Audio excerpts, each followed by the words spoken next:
Today is Monday, January 24th, 2022. Coming up on Roland Martin Unfiltered, streaming live on the Black Star Network.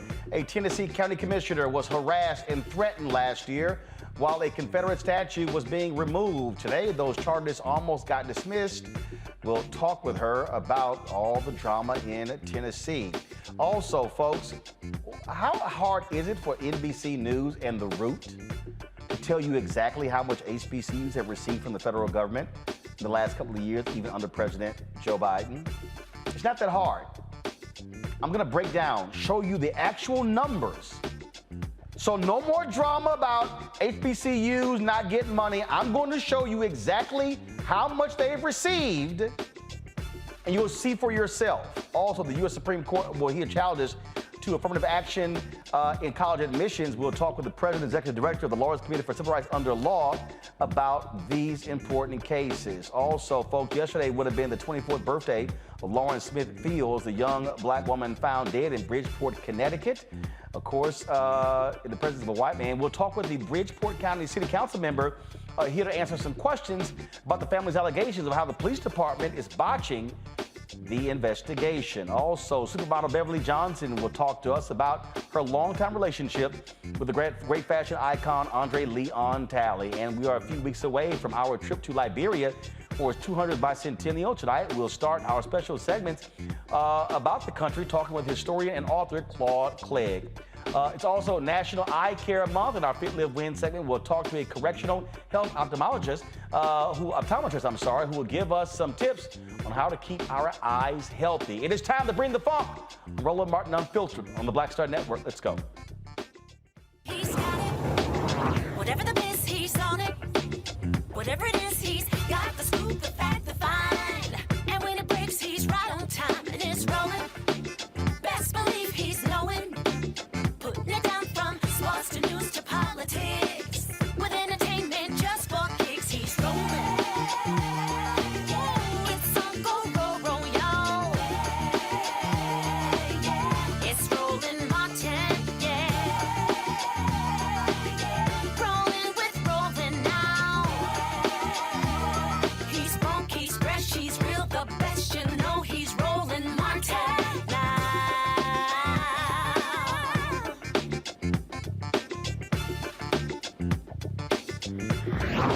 Martin. In June, while a Tennessee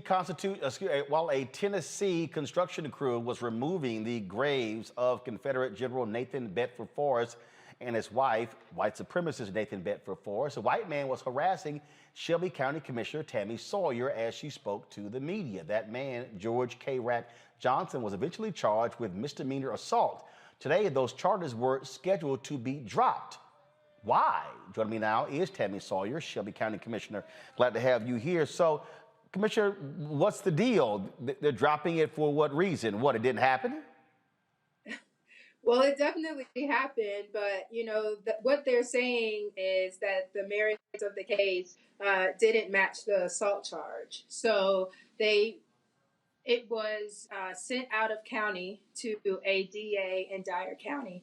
And Tennessee, Shelby County is the blackest county in Tennessee, so they sent it to a white county, a Republican county that had no interest in prosecuting it.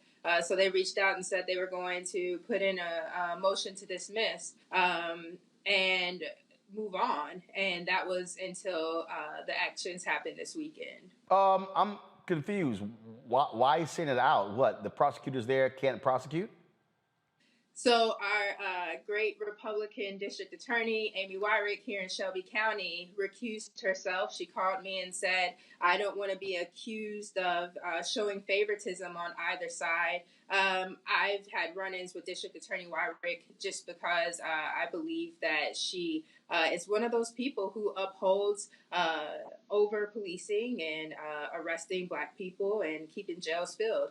So because of those run-ins and those disagreements, she didn't feel that she could be an advocate for me as a victim in a crime. Wow. So they're going to dismiss these charges and he just goes scot-free? So because he went on Facebook Live with a friend and offered out my address and actually emailed out my address to people, telling them to send me cotton and other gifts and show me who was in charge in this country, and threatening that after January 24th, after court, that Memphis and me were going to face a reckoning. Because of those actions that came to light this weekend, the judge was forced to allow the case to continue. But the judge is also from Dyer County, and he did not want the case to continue. And he lectured Mr. Johnson and told him, "You have a great lawyer. Why did you open your mouth? Don't ruin a good thing." He told him, "Son, don't ruin a good thing."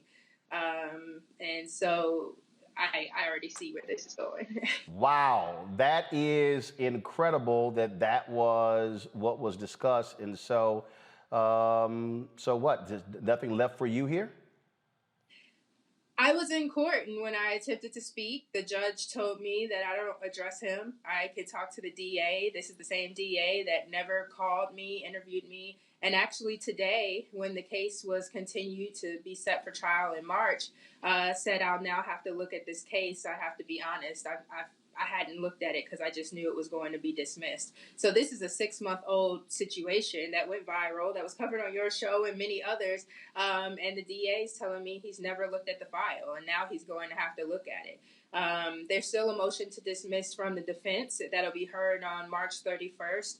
And I have to decide if I want to even participate in a court system that I know doesn't see value in the life of a Black woman, elected or not. Yeah, sounds to me like you've got some folks here who really don't want to even bother with this, and so they would rather give as much leeway to this white supremacist than confront what's going on here. Oh, absolutely. I mean, the judge invited him up. They talked about fly fishing. The DA walked in with George Johnson and his attorney and hadn't even spoken to me yet. And this is supposed to be the person elected to advocate on my behalf. After it came out that Johnson had, been putting my address out, the judge did tell him not to speak about it on social media anymore, or he would revoke his bond. But the way he stated it was, I'm mad that this is continuing the case, not I'm concerned for Ms. Sawyer's safety. He didn't want to hear from me at all. And it was very clear, like many things in Tennessee, that Black lives, my life, didn't matter at all. Commissioner Tammy Sawyer, we appreciate you coming on, explaining to us what's going on here. Hate that you have had to go through this, but let us know what happens there. We see how things go there in Tennessee. Thanks for your support. I appreciate it. Thanks a bunch, folks. This is what it means to be Black in America. Also, what it means to be Black in America, folks, is to have to deal with people who really don't quite understand us, don't understand what we do, don't understand and how important it is to get information right concerning us. And I've worked in a lot of Black media spaces, and I've always said that, I don't waste time with dealing with mainstream media on lots of stuff because for me, it is about the ability for us to be able to tell our story, and I always say that they'll never be able to, as I put it, out Black me. That's how I always put it. But what drives me crazy is when we have folks who do stories that impact African Americans, and especially when we have Black targeted or Black owned media outlets who somehow screw it up, put information out there that Black people hear about and see, and then it's wrong. And then folks wonder, then people are wandering around with misinformation, and then they say this, that, and the other, and what happens with us, and it's just it's nerve-wracking. And so over the weekend, I came across this story that was on that NBC News did, and I don't know what platform it ran on, whether it was their NBC Now or whatever, but Isa Gutierrez was the reporter, and so she did this story. Now, I didn't actually see her story first. What I saw was a rewrite of her story by an Alexandria Lane, I believe, on The Root, which is not Black owned. A white hedge fund owns The Root, but they're Black targeted, a very, prominent Black targeted website. So what bothered me the most in reading this story, that it literally was a rewrite of the piece that was done. Like that was it. There was nothing. There was no original reporting. It was a rewrite. So essentially, they just took the piece that was on NBC and just rewrote it, and there you go. So I'm looking at this story. And they interviewed 3 HBCU students, and they're talking to them about, y'all can go to my computer, I'm showing the story. They're talking to them about funding. I'm trying to figure out how to get this closed caption off, but it's not working. And so I'm watching the story, and they're talking about the housing conditions and the protests at Howard University. And the whole story is about how Biden is not living up to his promises with the funds to HBCUs. Okay. They talked about how they promised some $60 million in funding and the things that they need. And then, like right here, she talks to this Alabama A&M student. Go to this. Pull it up, please. Professors to offer different classes. or more classes. We need better funding. We reached out to Howard University, and they said, in part, that they advertised additional housing for juniors and seniors and work hard to ensure those who... So, the brother from Alabama A&M was saying they needed more professors, they need better equipment, things along those lines. And so I'm listening to the story, I'm watching, and then the reporter, she's asking them about, well, Biden said this is going to be a priority, and what are your thoughts about that? And the student says this. And Black people, period, in America have been given false promises on campaigns. I was more naive. I thought the promise would be kept. We all know how the game is played. It's so unfortunate to hear us say that's just how the game is played, because this isn't a game. Do you have hope that the Biden administration will do right by HBCUs? I'll say yes. I will say yes. I'm going to say that the most hope that I have is in students. I have mixed feelings about it because I love optimism, because we need people like that. Like, we're still going through a pandemic. I really don't expect them to look at college students, especially just even put HBCU students on the focal point. I don't see it happening. Okay. Now, they say in the report they reached out to the White House and the White House did not respond back to them. Okay.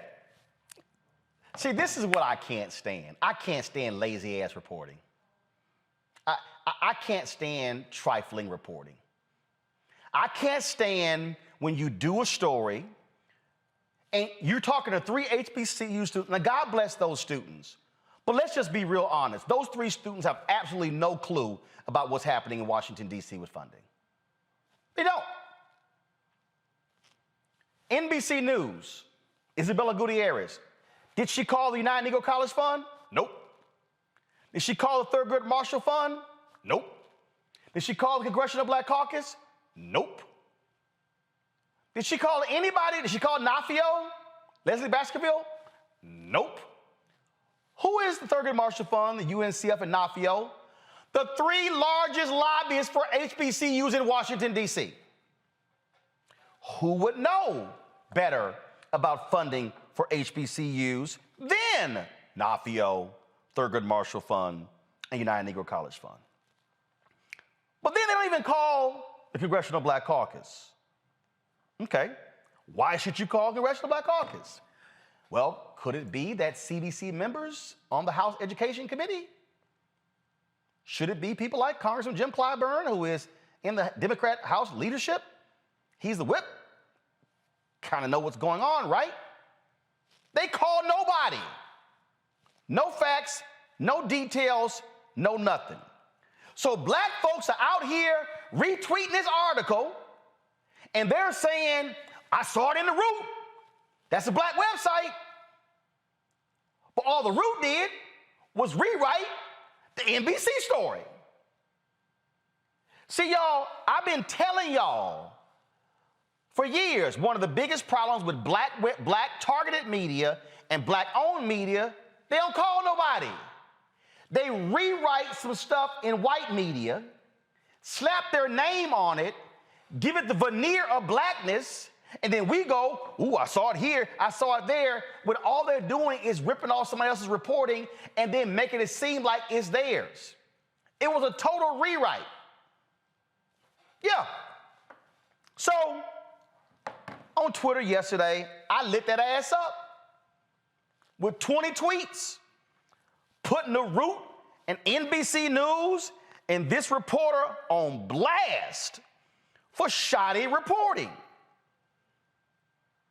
Why? Because we've been covering this stuff. We've been showing y'all the real data. We've been having the experts on. Oh, if you click that Root story, this is what comes up right now. Post not found. You know why? They took that shit down. And they took it down because I dragged that ass. Now, why did I drag them? This ain't about defending Biden and Harris. This is about facts. This is about why I keep telling y'all, stop listening to these other people who don't know shit about Black people and trust people who are actual journalists. Because you know what I did? I text Congresswoman Alma Adams. Who is Alma Adams? She is only an HBCU graduate who's in the Congressional Black Caucus, who's the co-chair of the HBCU caucus. I text Congressman Jim Clyburn, who is only an HBCU graduate, South Carolina State, who is the highest-ranking African-American in Congress. I hit up Michael Lomax, who leads the United Negro College Fund. I hit up Leslie Baskerville with NAFIO. I hit up my frat brother, Dr. Walter Kimbrough, president of Dillard University. Y'all, wasn't that hard? So, if everybody out here and y'all watching the rest of these people and they talk about HBCU, what they not doing and what we ain't got. Now, remember in the story, the young lady, and again, I'm not dissing her. She just don't know. She said, we in the middle of a pandemic and they don't care about HBCUs and what's going on. Remember what she said? That's what she said. Again, I'm not dissing her because y'all, she don't know. Please go to my computer.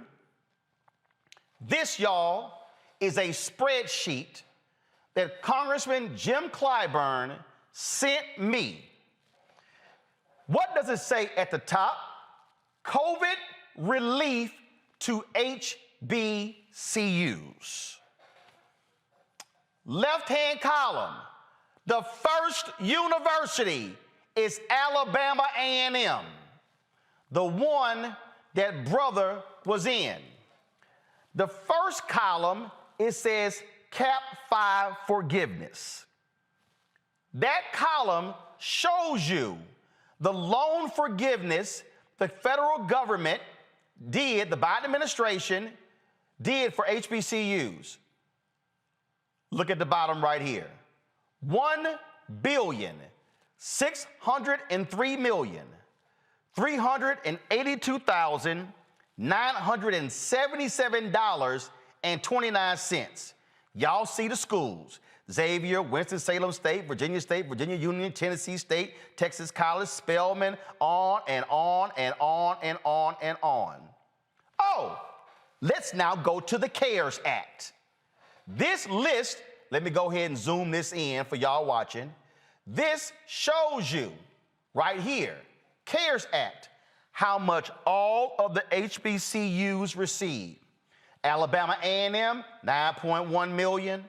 Alabama State, 6.2 million, and go on down. 4.3, 6.7, 6.5, 3.6, on and on and on. The CARES Act was passed under this administration. HBCUs received $352,770,880 as a result of the CARES Act. Y'all ain't done. Scroll over here. CARES Act 2. Alabama A&M, 17 million. Alabama State, 12 million. Go on and on and on and on and on and on and on and on and on and on. CARES Act 2, HBCUs received $578,925,495. Y'all ain't done. Scroll over to the CRRSAA Act. I don't even know what the hell that is. Maybe Rodriguez, with the UNCF, bring him in, please. Rodriguez, what is that? What is that? You were just looking at, Roland, you talked about CARES Act. That was actually for March 2020. Then the second thing, the CRRSA, we call it CRSA, that was the December 2020 stimulus. You remember the bill that on his way out, President Trump said he was going to sign it, and he said he wasn't going to sign it, and he ended up signing it. Right. It was that bill. Okay. And so what so that's CRRSA. Hold on. Hold on. I'm going to go down, y'all. In the CRRSA 1, HBCUs got $583,873,621. Okay. Now let's pause right there. Go So ahead. I'll tell you what that is. That's the pot of money that every college and university in the country got some of. But that's the part that just HBCUs got. Now you're going to go into the part 2 of SRSA, and that is money set aside just for HBCUs. Now, out of that pot 1, you remember hearing HBCUs were forgiving debt and forgiving student fees, Right. and they were doing things for students that nobody else was doing. Yep. Even though bigger schools with bigger endowments and more resources, Such as Meharry giving students $10,000 and such as that. Okay. Exactly. So that's coming out of that first portion that you're mentioning. And then separate from that, that second portion under the same name, SRSA, that's the HBCU set aside. Okay, hold up. We going there. Aside, y'all see 19.8, 13.6, 17.7. Let's go on down. So that HBCU set aside money comes out to $852,828,978. Darn near $1 billion. And so that's money that we made the case to Congress. HBCU advocates, you mentioned Leslie Baxterville, Thurgood Marshall, United Negro College Fund, Michael Lomax. We made the case to Congress that if Black people are disproportionately impacted, you want to call us essential workers, but you're basically saying that we are more exposed, we have more pre-existing conditions, we're more impacted, then we should therefore get more of the stimulus money because we're more impacted.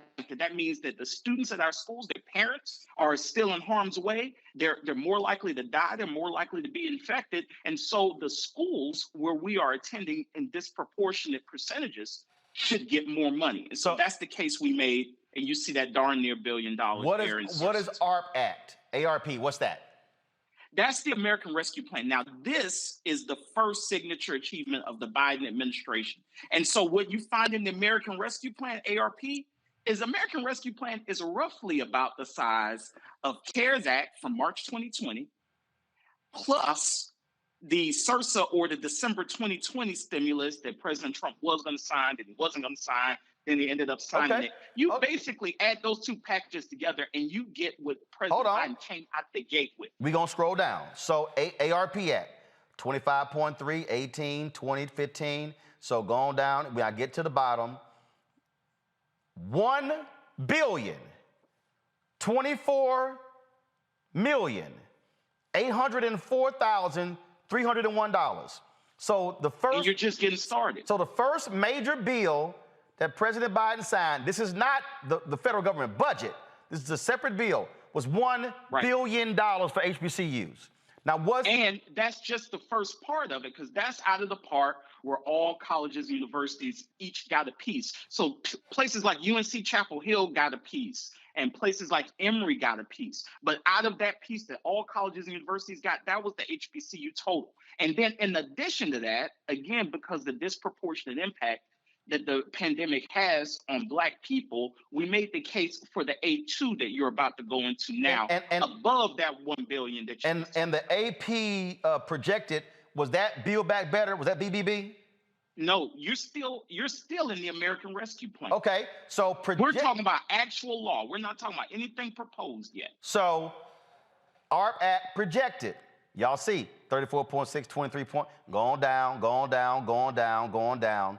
It comes out to $1,487,453,737.63. So Roland, I want to help put this in perspective. I've been doing this work for HBCU lobbying, advocacy, making the case for these schools to Congress for a good bit of time now. And HBCUs, before the last 4 or 5 years, in legislation, we're never in the same sentence with the word billion. And if you look back at the stimulus that happened during President Obama's time, which gives you an apples to apples comparison on stimulus packages, you were not going to find that HBCUs had a particular set aside. And so what you're seeing now is these schools are rising to the point where they are garnering more attention from public policy leaders and decision makers in Washington. And so that they're not fighting for scraps, but they're starting to get real money and investment, the kind that they've deserved since their inception 200 years ago. Now, folks, I want y'all now to look at this here. This last column. It shows you all of those bills broken down by how much each one of the schools got. Alabama A&M got $207.4 million. Alabama State, $232.3 million. It's just go. Let me just scroll on down. You got this 108 right there. That's Clark Atlanta. Clark Atlanta got 108.3. Keep going. Y'all see that big number? 307. That's Florida A&M. Got 307.2 million. 184, 111, keep going, all these numbers. You see that, y'all, I'm showing you actual numbers, okay? Actual numbers. Big number right there. Out of all of these bills, HBCUs got $6,484,039,989.92. Now, go ahead. So let's put everything in perspective, because the question that everyone wants to ask, and it's really kind of unfair, and I'll tell you why, is which administration was better for HBCUs? That's what they all want to say. Now, by the numbers, if you're only going to look during coronavirus pandemic time, and you're only going to look at these major pieces of stimulus legislation, you saw what President Trump and that Congress did in March 2020 plus December 2020 basically equals just about what President Biden did in his one bill, the American Rescue Plan, in March of 2021. It took those two bills, the first two, together under Trump to get what President Biden came out the gate swinging and achieved early in his administration. So all this talk about they haven't been successful and they haven't done anything meaningful is just really some inside the beltway chatter. Now see, now I'm about to really mess y'all up. I'm about to really mess y'all up because I'm about to show you really, in terms of y'all can understand apples to apples. State HBCUs that are public institutions, they are largely funded by the state government. It is not the responsibility of the federal government to be funding state colleges. It's the state. Let me show y'all the deal. Go to my computer. Take Alabama A&M. Alabama A&M state appropriations, fiscal year 20, was $46.7 million. They got $1.1 million in state grants. So the total funding for Alabama A&M was $47.8 million in state funding. Listen to me closely, y'all. $47.8 million. That brother who was on the NBC story, he was saying we need more professors, more buildings. Y'all, the state's supposed to fund that. Look how much Alabama A&M got in federal COVID relief. $207.5 million. That means that Alabama A&M got 4 times as much money from the federal government in COVID relief funding than they got from their own state. That means that out of the federal COVID relief money, it would take Alabama A&M 4 years to get $207.5 million. That's what they got in COVID relief. Go on down. Alabama A&M, Alabama State, 54.9 in total state funding. How much from federal COVID relief? $232.3 million. Bishop State got total funding, $15.8 million from the state, COVID relief, $55 million. Gadsden State got $25.4 million in total state funding, $35 million in COVID funding.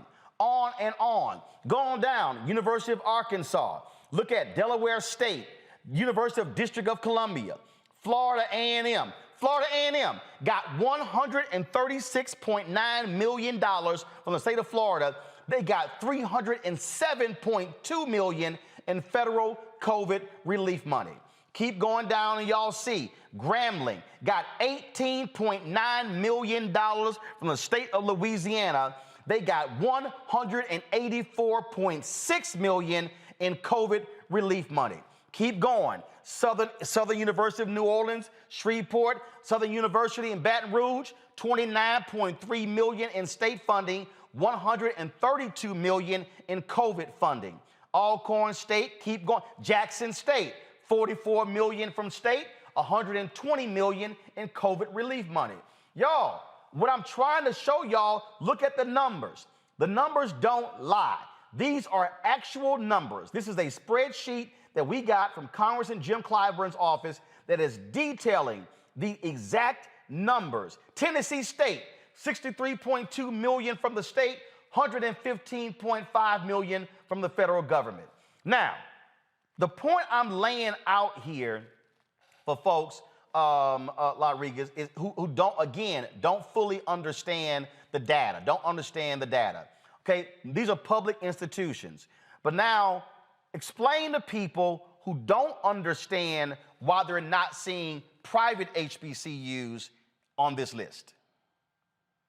So private HBCUs are not supposed to be funded by the state. You mentioned Alabama State and all kinds of other HBCUs whose names you know that have basically the state mentioned in them. They're funded by the state where they reside. And so the private institutions like my alma mater, Morehouse College, like Spelman College, like Dillard University, like Xavier University, they're not affiliated with the state and they don't get money from the state by and large. So the federal government helps all HBCUs, but the states, they are supposed to help those entities that they have procured. Those are institutions that they're supposed to caretake, just like the major teaching research intensive institutions that are the flagships of that state. The state takes care of them.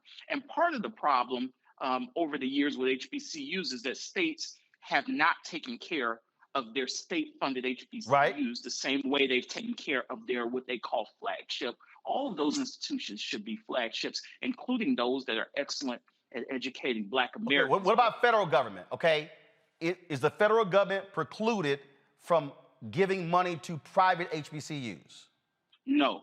The federal government is the #1 funder in the country for all HBCUs, period. Okay, hold on. I need you to repeat that for the people who were not paying attention. The federal government is the #1 funder of all HBCUs in the country. And without the federal government, there's not a single one of the 100+ historically Black colleges and universities that can survive at all. So when you see this NBC News story that the Root then rewrote, when you see the AP story, the Newsweek story saying $45 billion was taken, no, explain to people that the initial bill that President Biden and Vice President Harris put up was $11 trillion. It got whittled down to 1.75. That means 90% of what they suggested get funded got taken out. What you find is a lot of naivete, and people don't want to go into the level of detail that they should. So you look at President Biden and Vice President Harris' proposals. They had two. There was one for infrastructure and there was one for families. When you put together what they had in infrastructure plus what they had in the families plan or the human infrastructure, when you put them together, you had a commitment to historically Black colleges and universities that no other president had ever made. So Roland, you look back at the history of presidents of the United States, and you're going to find largely that in their budgets, they pretty much proposed for HBCUs whatever they got out of Congress last year. No president really has ever taken a proactive stance to say, I'm writing my budget the way I want to, and I'm going to add a plus up for HBCUs, and I dare you, Congress, not to pass it. It's never happened. Now, none of the 45 people before him ever done that. But President Biden is the first and only president in history. When he wrote his budget for fiscal year 2021, He plussed up the HBCU programs because he talked to the HBCU groups before he put his budget out. And he asked, what do you guys want? And he wrote plus ups for HBCU programs in his budget. Now, I'm not talking about the COVID packages. I'm talking about fiscal year 2021 annual appropriations. The president puts out a budget first. He plussed those programs up in his budget. And I'm here to tell you, Roland, no president had ever plussed those programs up like that, ever. No president, including the 44th. No president had ever plussed up those programs like that, ever. They usually do what they call just taking the last fiscal year, copy and pasting that and putting that in the president's budget. This president, for the major program, we call it Title III. Title III of the Higher Education Act, which focuses in on strengthening institutions that have a disproportionate number of underserved students like HBCUs. This president put in a plus up of $100 million in one single fiscal year in that program. And Roland, if they pass the appropriations bills as they're written, which they're still waiting for Congress to do, and they have a deadline of mid next month to do it. Right. If they pass it, that one program will be increased by over $85 million. And that is because you, for once in the history of America, had an American president willing to put the plus up in his budget. Now, then you also have to add, Roland, because you know people like Alma Adams, and you know people like Barbara Lee, and people like Sanford Bishop. Those are the unsung heroes in this process, see, both in terms of and I was about to get there. Jim Clyburn. Yeah, I was about to get there because I got some, see, I like calling out people. I got some fool named Renee Stevens on YouTube, Rolling State capping for them white folks. No, idiot. The president can propose one thing, but Congress can always remove it. It's the black folks in the House who ensure it stays in.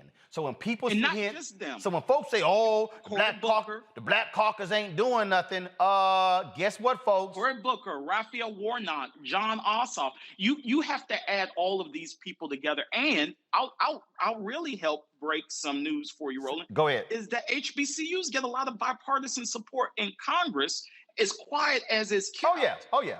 And so because you look at them located in the American South, their House members are largely Republican. And so we have to bring them into the coalition and walk with them along with the Democrats, like a Sanford Bishop that went to Morehouse and knows what that school means. We have to bring all of them together on both sides of the aisle and get these kinds of things accomplished, because if we didn't bring them with us, they tell us that the money wasn't going to be there for us. But because our coalition has both Democrats and Republicans in it, we're getting things done, and we're finally starting to see increases that these schools have really deserved since the mid-1800s. Absolutely. Rodriguez, I appreciate it. I wanted to walk through this because I'm tired of our people falling for bad reporting and not having actual data. And here's the piece, folks. We challenged President Obama when it came to HBCU funding as well. This ain't about Biden, about Democrats. This is about our institutions getting what we deserve, and that's what matters. We appreciate it, man. Thanks a lot. Take care. I want to bring up my panel, Dr. Julianne Malveaux, Dean, College of Ethnic Studies, California State University, LA, Dr. Umakongo Dabinga, Professorial Lecturer, School of International Service, American University, Law, Victoria Burke, writer with the NNPA and the GRIO. Julianne, I want to start with you, President Emerita of Bennett College. I mean, I was so pissed watching that NBC News story and then watching that crap on the GRIO, on the Root, which I'm glad they took the story down, because all it takes is picking the damn phone up. Hell, they could have went to whitehouse.gov, typed in HBCU, and would have pulled up the sheet that they put out on January 20th and the one they put out in October. And my problem is when black people see this, they go, see, they ain't doing shit for HBCUs. They promised us, and we ain't got no money. You know, Roland, that I saw the same piece on NBC. I saw it a couple of times because they had it on Peacock and they had it on another platform. It was, as you said, it was shoddy reporting. It was all over the place. If a journalism student sent me that piece, I would have given them an F-, if you could, because one young person is talking about buildings, the other young lady is talking about Howard University's dormitories. it was just all over the place. It seemed almost like a hit piece on the Biden administration from a perspective of saying they haven't done enough. The reporter needs, if not fired, they need to have the child start covering street crossings or something, because it was really a poorly done piece. But the fact is that President Biden has done a whole lot more than President Obama did. Then Obama, then Trump, then Bush, then Clinton. I'm sorry, go ahead.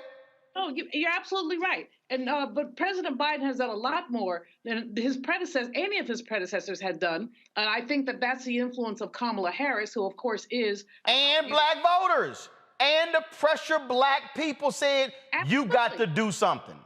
And Cedric Richmond, who I believe is an HBCU grad, and of course Jim Clyburn, Congressman Clyburn, has always there in the cut. And I must tell you, as you lift up Alma Adams, former Bennett professor for nearly 40 years. She and I retired from Bennett College at the same time. Got it. She is indefatigable around issues of HBCUs. Her caucus is bicameral and bipartisan. Yep. So she's that HBCU caucus. Lauren, Congressman Bobby Scott, Virginia, huge advocate as well. But this is the thing, Lauren, that we fight all the time. The NBC News can broadcast that story everywhere, and guess what? I'm gonna go ahead and say this. It's a whole bunch of blue check people who will quickly retweet an NBC News story and never retweet something we report here on Roland Martin Unfiltered. I saw all these folks retweeting the NBC News story on Lauren Smith Fields, and I'm like, y'all know we talked to the family attorney on Friday in a 23-minute report. Y'all can also share that if y'all want to.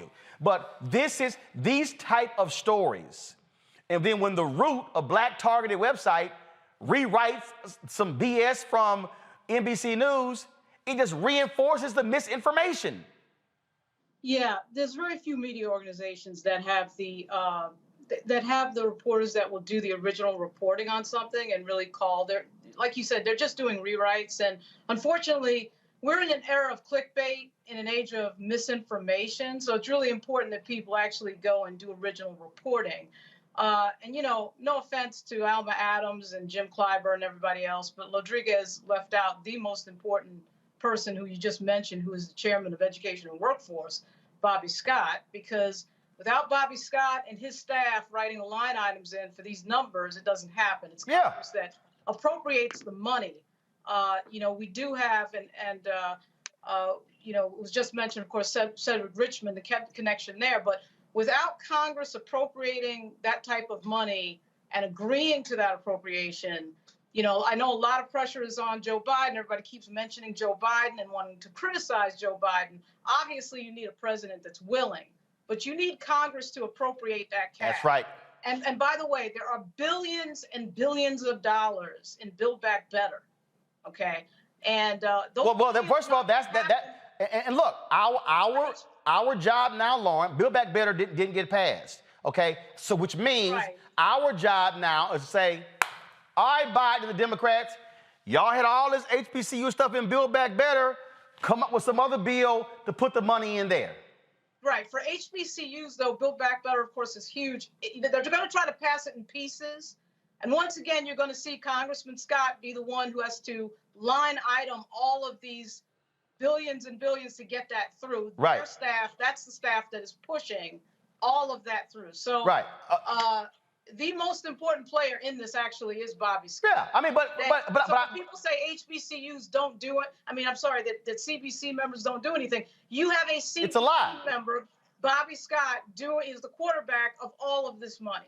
So I'm gonna go. It's interesting. Go to my computer again, y'all. 6.4 billion. 6,484,039,989.92. The president can propose. He can pontificate all day. The Constitution states any appropriations starts in the House, not the Senate. So for all the people who say CBC ain't shit, they ain't doing shit, you do not get this $6.4 billion unless the CBC fights for it. Absolutely. Look, man, I taught 3 classes at American University today, and I just sat down for a half-hour class on this stuff, and I've been schooled, man, and it's amazing. People always want to come at the CBC first before they go to anybody else. Right. And one of the things that really bothers me is that I've heard Biden speak about this. I've heard Vice President Harris, but I feel like when we talk about some of the messaging issues that they have, I don't know if this sounds petty or something, but part of their communications teams, man, they need to actively go after these folks who are putting out this misinformation and I would say disinformation like you've just done. Because these pieces, NBC, this is a hit piece. People are looking at any opportunity to go at Biden and his black agenda. And look, you, like you said, you talk good. I mean, if you do good, I'm going to talk about you. You do bad, I'm going to talk about you. You are as critical as Biden as you are praiseworthy when he does things worthy of praise. And this is one of them. And all of the CBC leaders who have led this need to be commended, but the Biden administration needs to do a better job at hitting these types of organizations, the NBCs of the world, the Roots of the world, putting out this disinformation because he can't come at it. Vice President Harris can't come at it, but that communications team got to do a better job of checking this stuff on a daily basis. And before I go to break, to your particular point there, and I appreciate the White House sending me this, but this release that they sent me is a perfect example of what's a waste of paper. They sent me Biden-Harris investments in HBCUs yielding sweet fruit. And they go on in here, and this is the biggest mistakes that these people make. They put in here more than $5.8 billion to HBCUs. The investments enable these colleges and universities to shift from classroom and laboratory-centered learning to virtual learning, blah, blah, blah, blah, blah. And then you go on, and then you go on, and more verbiage, and more verbiage, and more verbiage, and more verbiage, and more verbiage, and more verbiage. Then they get down to HBCUs, produce this, produce that, produce this, produce that. Then they got more verbiage, more verbiage, more verbiage, more verbiage. Now we got some quotes. We got more verbiage. We see unprecedented 5.8 billion again, and more verbiage. Okay, so here's my problem, okay? And I got it. And I'm not slamming Leslie and Sonia. They got the names at the bottom of this. But here's the problem. Here's the problem. The White House sent me to this. Joe Madison says that you got to put it where the goats can get it.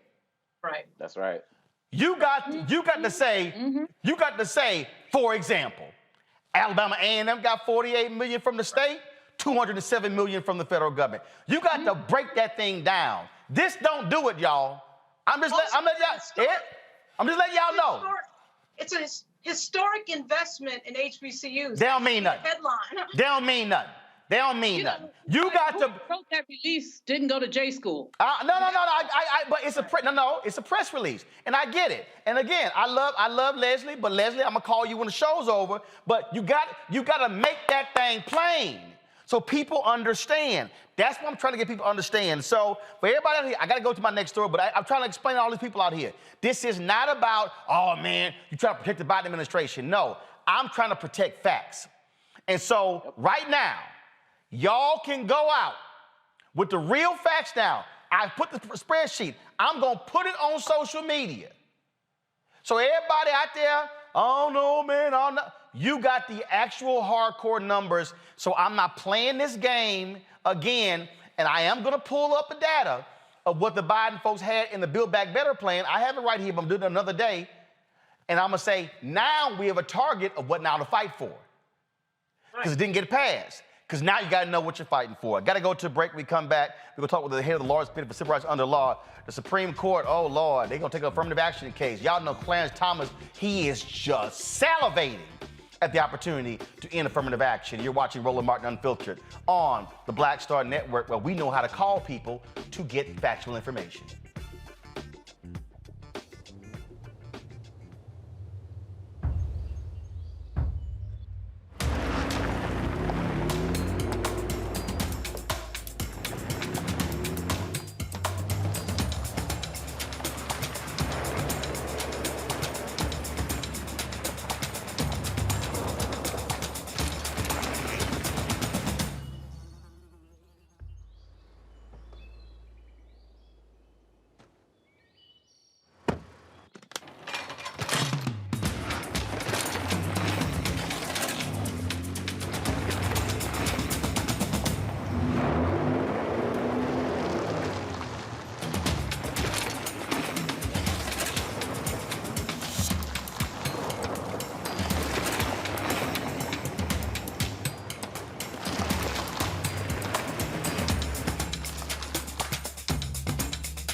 Angie Stone.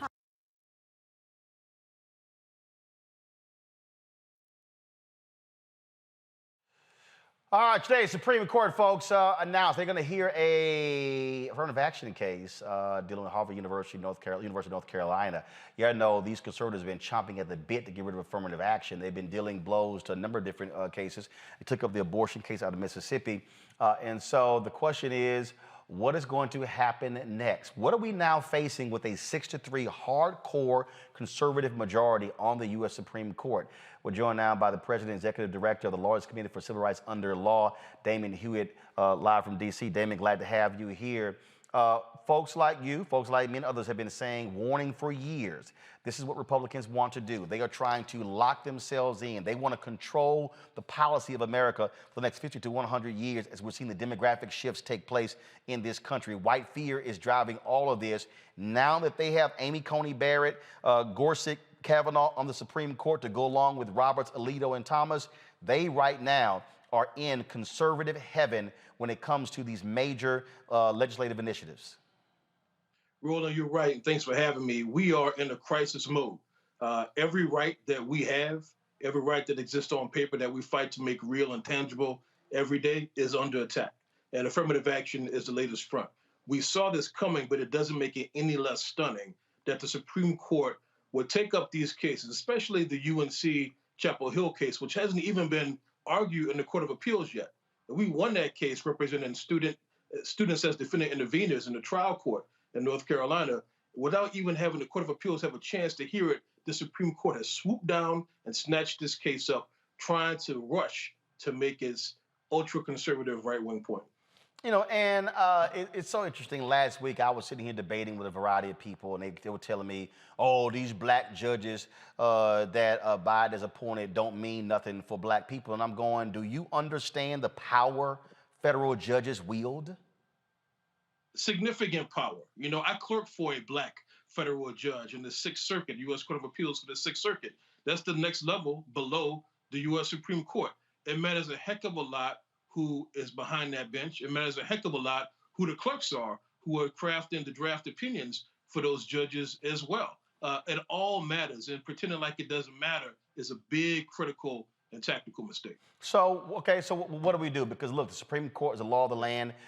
If they decide to throw out the use of this, they could right now ban affirmative action. We've seen it being peeled back, peeled back, peeled back, peeled back.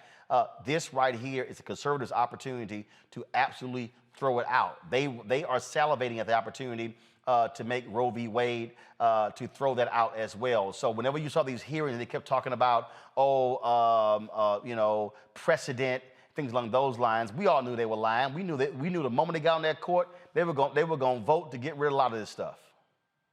Well, look, what we have to do is, you know, me being a lawyer, we have to do what lawyers do, is to use the same legal principles that they've tried to use against us for so long and hold them up as a mirror in their face. You know, it's not only UNC and Harvard, but we also represent students in Texas at UT Austin, because they've tried yet again, Roland, after Fisher 1, after Fisher 2, they tried yet again to do the same thing in Texas. And there the trial court slapped it back and said, race judicata. That's a legal parlance for saying, been there, done that. We're not going to let you do it again, right? And so we have to hold up the fact that the Supreme Court has consistently defended the use of race and found it constitutional time and time again throughout these years, and look at all the various examples, and also look at the damage that can and will be done. Because it is clear, you could read it even in mainstream media, New York Times, what have you, that we all know, and any admissions official at the colleges and universities know, that if these policies are struck down at these two universities,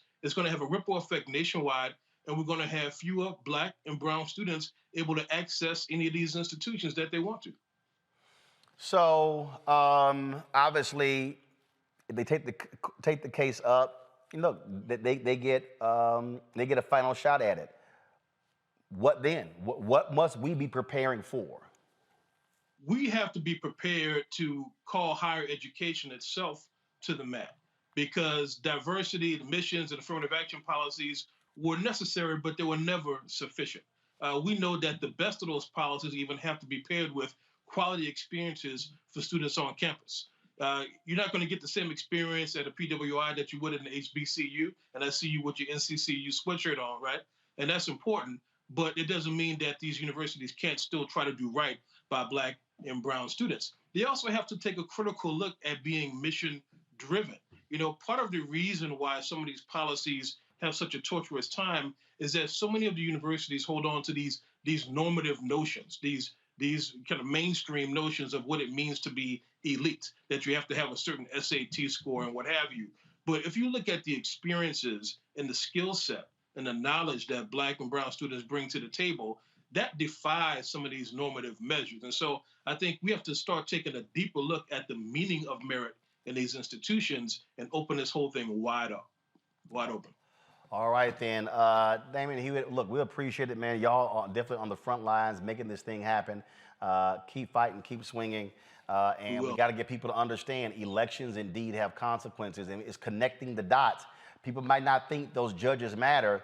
This is what happens. Whoever wins the presidency, they get to appoint the judges. Whoever controls the United States Senate, they get to approve or reject those judges. That's right. It all matters, brother. We'll be fighting this fight, and it's going to take a while, but we've been in this for decades, and we'll keep at it. All right, then. Appreciate it. Thanks a lot. Folks, before we go to a break, again, all HBCU students, you see I'm representing North Carolina Central today. I always wear different HBCU gear. I partnered with McDonald's for a $105,000 in total in scholarships. That's right. In honor of the 150th anniversary of Alpha Phi Alpha, we're partnering, giving away 7 scholarships to HBCU students, open to all HBCUs, UNCF schools or Thurgood Marshall schools, but they're only for juniors and seniors. Why? Because part of the problem is that people are able to go there freshman and sophomore years, don't have enough money to stay. Julianne, no, I got one of them phone calls from her saying, Roland, we're trying to raise $30,000 to keep some girls at Bennett. Can y'all give some money? Well, y'all, that's real. And so this scholarship, I specifically said I only want it for juniors and seniors as a way to keep them in school and to keep them on path to graduate. All you got to do is go to tmcf.org to apply. tmcf.org. Everything is on there. The deadline is February 28th for you to apply. Now, why do I want as many folks to apply? Because even though we're giving away 7 scholarships, I want to be able to have the data to show the need. So if all of a sudden 4 and 5 and 6, 700, 800, 1,000 show up, then we can come back and say, this is why we need to have more scholarships. And so go to tmcf.org to apply. Deadline is February 28th for one of these $15,000 scholarships, folks. And so please do so. Got to go to break. We'll be back on Roland Martin Unfiltered. We'll be talking with Beverly Johnson about her longtime friend, Andre Leon Talley. We'll talk about the Lawrence Smith Fields case. Lots more to cover right here on the Black Star Network.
It's time to be smart.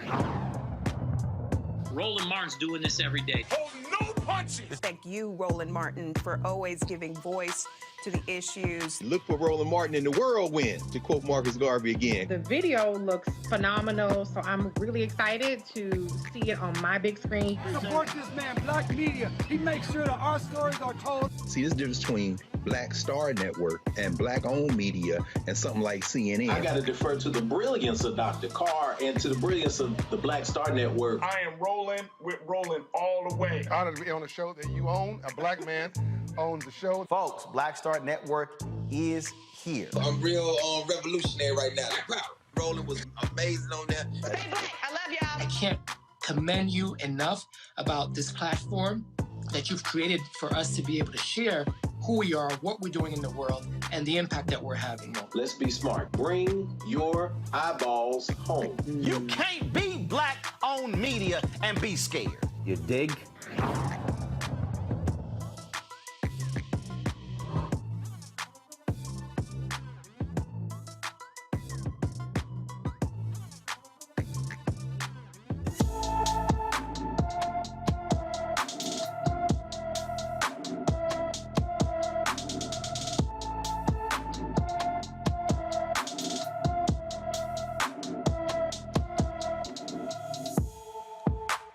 All right, folks. Marissa Bridgewater has been missing since January 9th from Hayward, California. The 12-year-old is 5 feet 5 inches tall, weighs 175 pounds, with black hair and brown eyes. If you have any information on Marissa's whereabouts, please call the Alameda County, California Sheriff's Office at 510-272-6878. I'm sorry, 510-272-6878. 6878.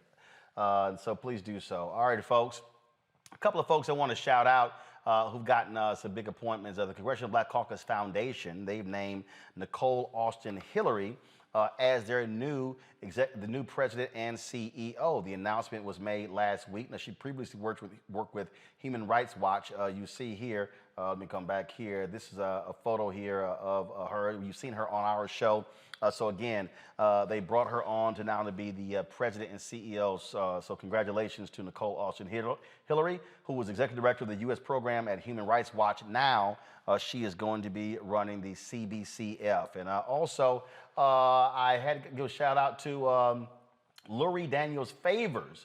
Let me pull up her. Y'all, many of you may, you've seen Lurie on the show. We had her on when we had our salute to Lonnie Guinier. Well, she also has gotten a new appointment. She is the new executive director for the Center for Law and Social Justice at Medgar Evers College. And so congratulations to her as well on that appointment there. And so we always got to shout out Black achievement when we can. I want to go back to the panel because I want to talk about those Supreme Court cases. You know what, Omakongo, it's amazing to me when people think that we're being nuts. When I get all these people say, man, why you sitting here? You keeping for the Democrats and they ain't done nothing. I keep saying, you want them right-wing judges? Yep. I mean, I'm telling, these folks can argue with me all they want to about Biden is this, Trump was this, McCain was this, Obama was this, Romney was this, Obama was this. This is very basic. And that is the Republican Party wants to have a hard right federal bench that does not support civil rights, that does not support LGBT, that does not support class action lawsuits, that is pro-business, that is anti-environment. That's what they want. And when people don't understand that the right understands that, they truly are missing out on the real politics in America.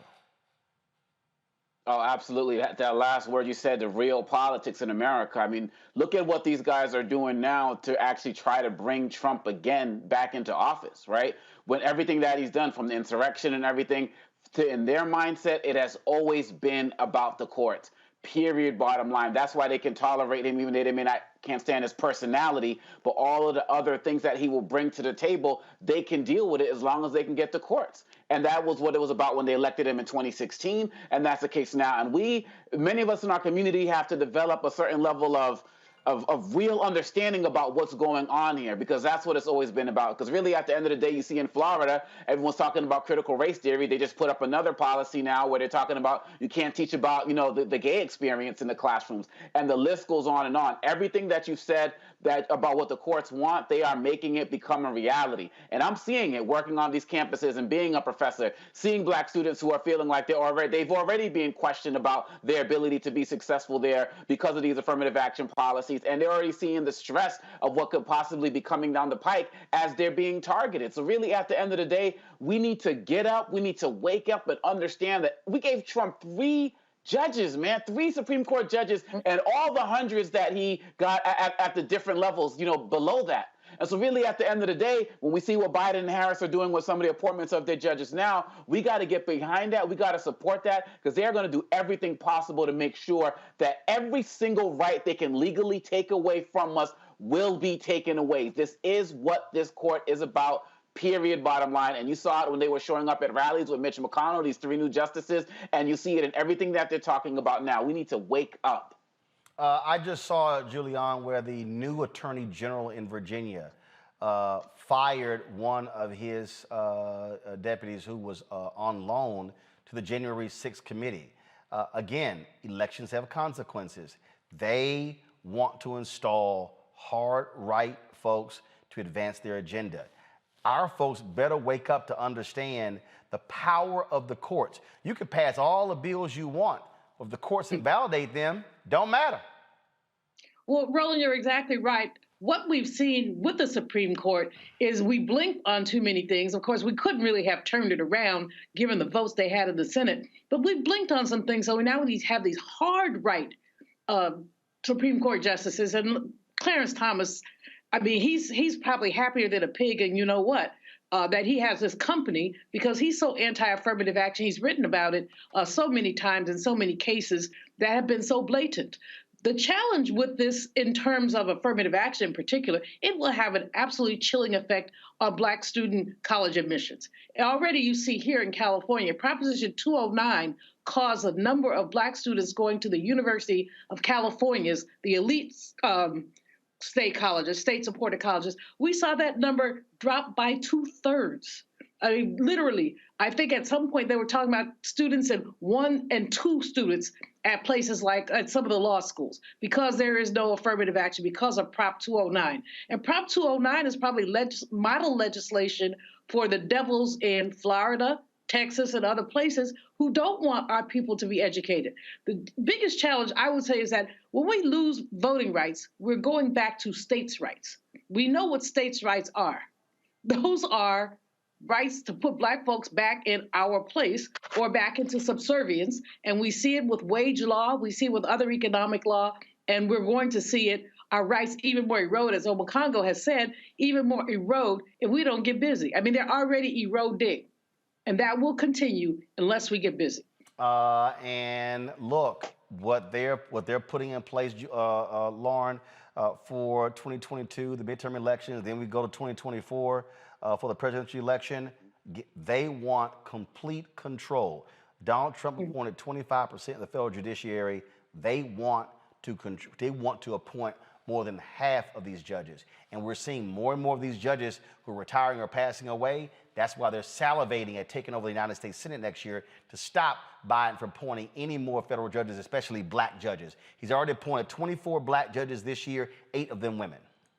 Yeah, and he's also gotten 40 judges in total, which I think is the most since JFK. He's got some record number of judges he has got. He's tied with Ronald Reagan for the most judges appointed in their first year. I'm sure that I think for the lower courts, he's got some record since JFK. He's got some ridiculous number that goes all the way back to John F. Kennedy. And for that, I'm sure the Republicans and Mitch McConnell have noticed that. When they did the power sharing agreement, Schumer and McConnell, that was part of it. I was actually very surprised that Mitch McConnell agreed to that because Mitch McConnell is very obsessed with judges because he knows what power and control is, and the Democratic Party is slow to figure that out. But Biden has done a very good job with judges and really hasn't gotten that much credit for that. But there's a major messaging problem, quite frankly, with the Democratic Party on the highest levels. That's part of the problem. And then it's just a lot of whining. And the Democratic Party is a big tent party that has to please a lot of people. And it's just very difficult, frankly. All right, folks, let's talk about a difficult story and what would have been her 24th birthday. Lauren Smith-Field's family took to the streets demanding Bridgeport, Connecticut police give them information on her murder investigation. This took place on yesterday. Dozens of family and friends marched from the Bridgeport Police Department and ended at the City Government Center for the Justice for Lauren rally. Lauren's mother, Chantel Fields, she refuses to give up on her daughter. Is going to discard my daughter like she's rubbish. She's not rubbish. She had a life. She had a business. She was in college. And she had a family and friends that love her. And no one is going to discard Lauren Smith-Fields, my daughter, as she's rubbish. They're gonna answer everything, or people are gonna lose their jobs. I want that bastard Tony's bad. I want him bad. Lauren was found dead in her apartment on December 12th, reportedly after a date with a white man identified as Matthew LaFountain, whom she met on the dating app Bumble. LaFountain told officers that he woke up next to Lauren to find blood was coming out of her right nostril and she was not breathing. According to the Fields family attorney, Darnell Crossland, who we had on the show Friday, the state laboratory never received any physical evidence from the scene, including a pill used as a sedative, a condom, and a blood stain in the middle of the bed. Crossland filed a notice of claim on behalf of Fields' family Friday against Bridgeport and its police department. Joining me now is the Bridgeport President Pro Tem, Marcus A. Brown. Glad to have you here. You're a member of the City Council here. What do you say to the allegations from the family's attorney, Darnell Crossland, that this has been not even a real investigation, that the Bridgeport, Connecticut Police Department is not taking this case seriously? Well, first of all, Roland, I just want to say thank you for having me. And I think the family has legitimate concerns. We know the facts of the case are that unexpectedly, a 23-year-old Black woman was found dead. And the problem for the family is that they weren't notified in a timely manner, which is a disgrace. We have an obligation as a city and as a country to notify families and to be sensitive to those families when they're grieving, to provide them with timely information in the passing of their child. There should be no excuse as to why any police department detective should be delaying the notification to let a family know that their daughter has passed. It's just unacceptable. But it's not just that their daughter has passed. How in the world is a man who calls 911, admits to being in the bed with her, he's not even according to Darnell Crossland, he's not even taken down for interview. They didn't even take his DNA. According to Crossland, the family found the condom in a trash can. They claim there wasn't even a real search for evidence at the scene. Yeah, and that's just not acceptable. We know when a situation like this occurs, you need to do everything you can to determine what the cause of this was. You need to interview every suspect. And we know in any type of situation where someone is found dead, it's usually someone close to them that we interview and we deem them as a suspect. And I don't know how any police department can determine that he's not a suspect when he was the last one to see her alive. That's unacceptable. So what questions are you and the city council asking of the police chief? Answers. We still, first, a month is out. There still is no autopsy report. The family is making allegations that the police department just, again, has failed to properly search the scene, and as a result, whatever potential evidence the family has discovered will be inadmissible because you have no chain of custody because the police didn't collect it. Yeah, and the timing of the autopsy being over a month long without any preliminary reports seems suspicious on its front face. And if I were the family, I'd be definitely asking for this case to be turned over to the state police to be investigating this. I would, at this point, have no faith that this investigation can be conducted fairly. But you said turn over to the state police. You're on the city council there. Are you and other city council members asking the state to take it over, to come in? Absolutely. What we want to see is we want to see a fair investigation. Right now, the family does not have the faith that this can be done impartially. Regardless, So what we want is we're asking the state police to take over this case. And when you say we're asking, is that an actual resolution approved by the city council? Is that a vote, or is it just a press release? So it's a letter from the leadership of the city council that we want this to be taken over. Our next meeting wouldn't be for another 2 weeks, so we don't want to wait that long. So that letter's already been submitted, or you're going to submit it? We're submitting this, should be on Thursday. We're submitting this to the state police to ask them to take over this case. And what is the protocol there? It's like, so for instance, y'all asking, but who actually grants the authority? Who gives the state police the authority? Does the police chief have to cede authority? Must the district attorney cede authority? How does that actually work? Yeah. So what we've been told is that this needs to be something that the state police need to, number one, also believe that this can't be conducted impartially. And the police chief needs to be willing to allow this to happen as well. So what we want is to make sure that everyone is in agreement that this needs to happen, and it's the only way that it can happen in a fair way. So what our first step would be to write this letter to the state police to ask them to take it over. They will meet with the chief of police, our acting chief of police, Rebecca Garcia, to determine whether or not this is something that they want to accept. And I think it should be, and the family, I believe, would appreciate this being conducted by an impartial police department. You said that the police chief has to agree. Has he agreed? Has he been asked? She has not been I'm sorry, asked she. yet. I'm sorry, she. Yeah, no worries. She has not been asked yet. Once that letter is submitted to the state police, they will then reach out to acting chief Rebecca Garcia to either turn over the evidence and information or to not do so. But the power, I believe, the state can remove this case from the hands of the Bridgeport Police Department and take it over without the permission of our acting chief of police. What it takes to get this done. That's what we will be asking and be seeking on behalf of this family. All right. President Pro Tem Marcus Brown, we certainly appreciate you joining us. We're going to keep following this case because certainly it deserves some answers. Yes, thank you for having me, Roland. Thanks a bunch. You know, Lauren, it's always unfortunate when frankly we have to press, prod, push, demand for there to be action. And I tell you, this story has now picked up steam. More people are reporting on it, now asking questions. And it's just so much about the story that just makes no sense. 23 years old, found dead, and police don't even bring the guy down to the police station to question him. Right. And the passage of time, obviously, the breaking of the chain of custody. You know, obviously, I suspect that Bridgeport is not a premier location for, homicide detectives. But at the same time, if in fact this was a homicide, but at the same time, they've got to do better than this.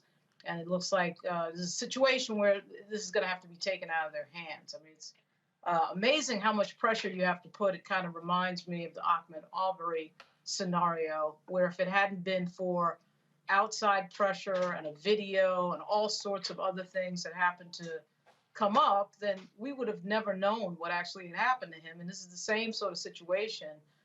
And it's sad to see. But it is picking up a lot of steam and is getting into the media, and I think it's gonna go even bigger as time goes on. Julian, when we had the attorney on Friday, I mean, I was just dumbfounded listening just to the things that he was saying and how utterly ridiculous this case has been handled by this police department. Just callous disregard for the life of this woman. Well, not only disregard for her life, but also disregard for her family, that they weren't notified immediately. One of the things I have to wonder, and I just have to go there, if this white boy had not been the one to report this, I mean, why did they just let him go? He should have at least been questioned, and I'm wondering what race has to do with it. They let him go, they said, because nice looking guy, he was a nice looking dude. It looked like he was nice. So only ugly people commit murder? It was the weirdest. You're like, are you serious? The whole thing. He woke up. She had blood coming out of her nose. There's blood stain in the bed. I am not a detective. I am not a police officer. But there's something very smelly going on there, and somebody needs to get that boy back and question him vigorously. Now, as Lauren said, the chain of custody has been extremely compromised. The whole issue of the coroner's report has probably been extremely compromised.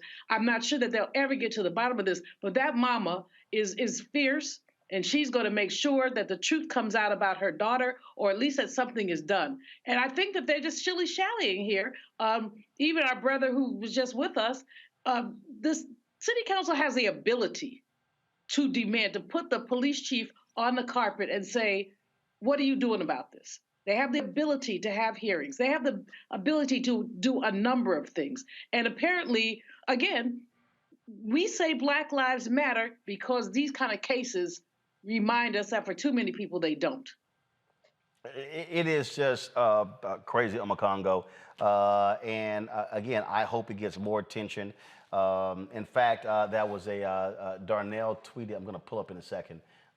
He sent a tweet out with regards to the site Bumble, because when he was on, he told us that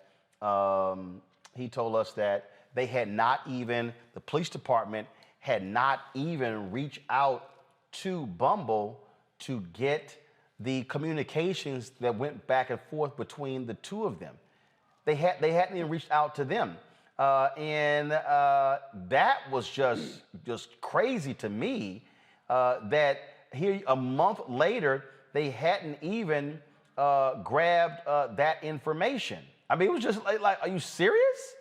Like that, that's kind of, to me, it's kind of basic. One of the first things that you do is get the communications. What was actually said between them? What was actually communicated? What were their conversations like?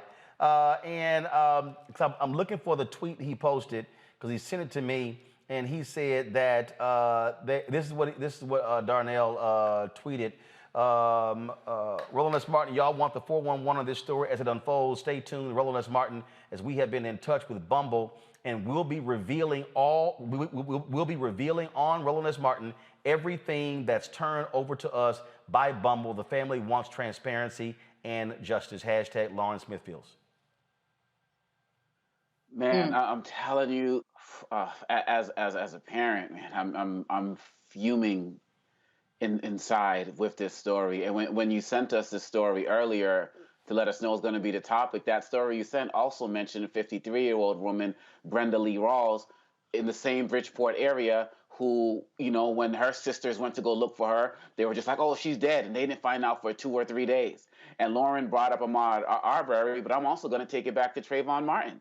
And Zimmerman was allowed to just go home, and we had to have national protests just to get an arrest. And yes, I'm glad this is getting traction. Let's also be mindful of the fact that this is happening in the quote-unquote civilized north of the United States. Everybody wants to talk about Georgia and all of these other places. The fact of the matter is this is nationwide. This is systemic as it relates to the throwing away of Black lives, and whether it takes more rallies, more protests, just like we did with Trayvon, just like we did with Ahmaud Arbery, we're going to make sure that she gets justice, because this is ridiculous. And I want them to go, I wish they could just go forget the states and go straight to federal, man, because this is ridiculous. And I mean, we see so much of this, but particularly with just certain ones, as we all know, certain ones just become harder to stomach than others. And for me, this is just one of them, man. It is. All right, folks. We're just getting started. Yep, it is. Got to go to a quick break, 60-second break. We come right back. We'll talk to Beverly Johnson, share her thoughts about the passing of her friend, fashion icon, Andre Leon Talley. You're watching Roland Martin Unfiltered right here on the Black Star Network.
All right, folks, last week we lost fashion icon, journalist Andre Leon Talley. He passed away at the age of 73. We did a great tribute to him last week. But others wanted to share their thoughts and reflections. People still are posting photos and talking about his impact not only on fashion journalism, but also on black models and designers and so many folks. And one of those who knew him well is the iconic fashion model herself, my golfing buddy, Beverly Johnson. Beverly, how you doing? I'm fine. How are you, Roland? Doing great, doing great. Just simple. Just share with us how long y'all knew each other, what was that relationship like, and just something we may not know about Andre Leon Talley. Oh my goodness, where do I start? Well, our careers were somewhat parallel. I started a little later than he with Vogue, and as I say, and we've spoken to each other often, he was the only Black person up at Vogue as an editor, and I was the only, Black prominent model that were gracing the cover of Vogue magazine.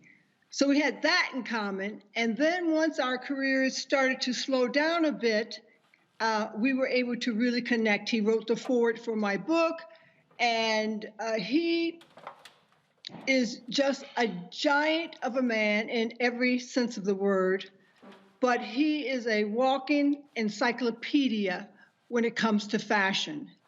And when he joined Vogue magazine, he lifted up the magazine with his breadth of knowledge about the fashion industry. And he was so very, very, very creative.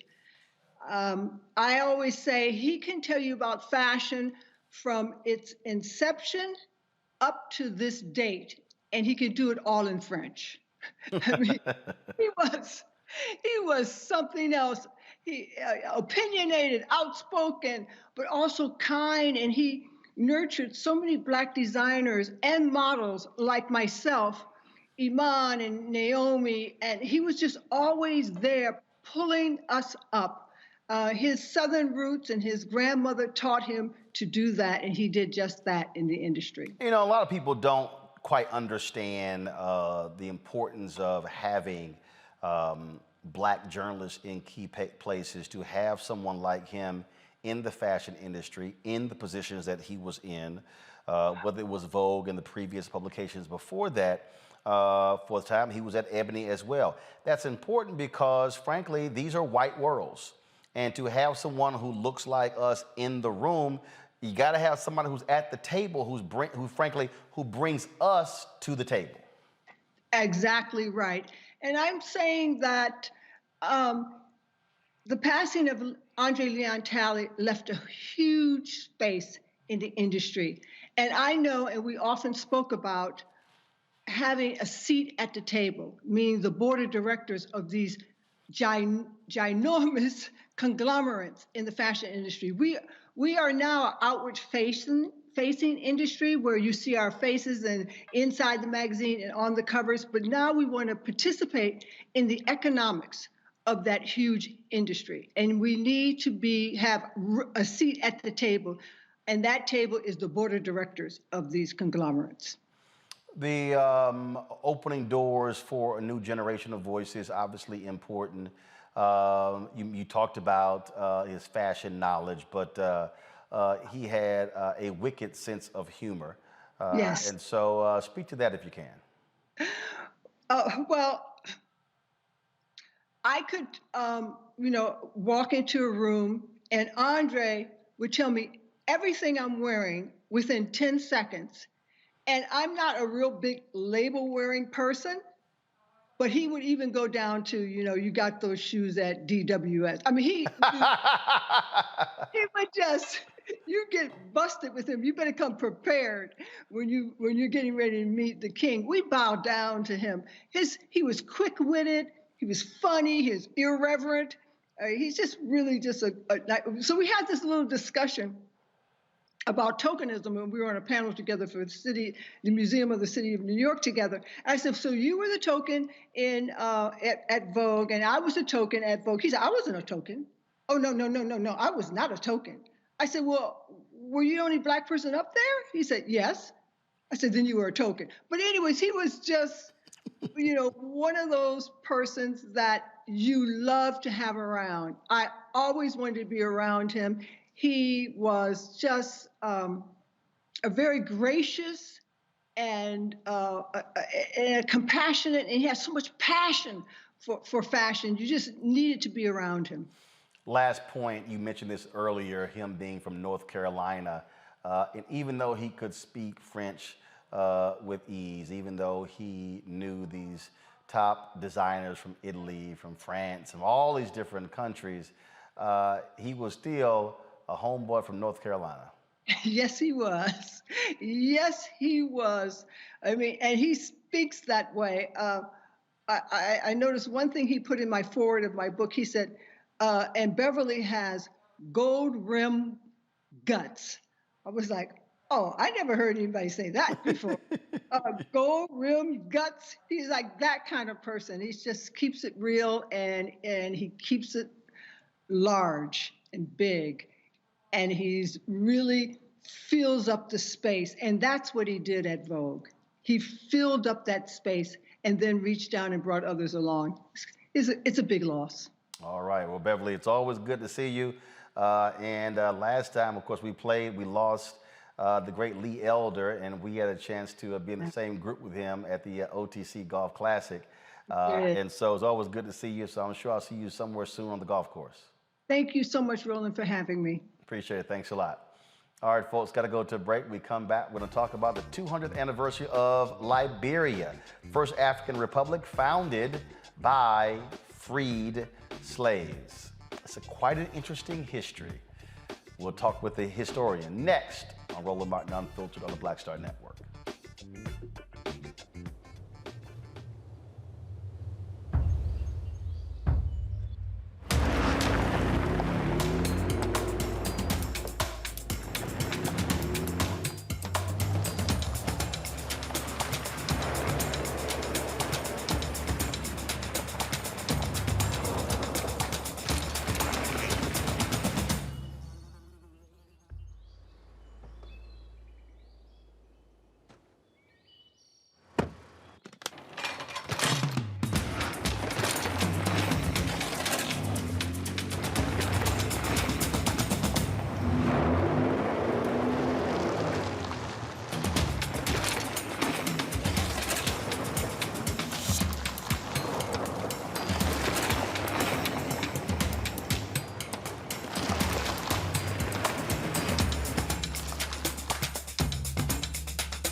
I dare say more of us probably know more about Ghana and Senegal and South Africa than we do about Liberia. Now, many folks may not realize that Liberia was founded by former enslaved folks here in the United States.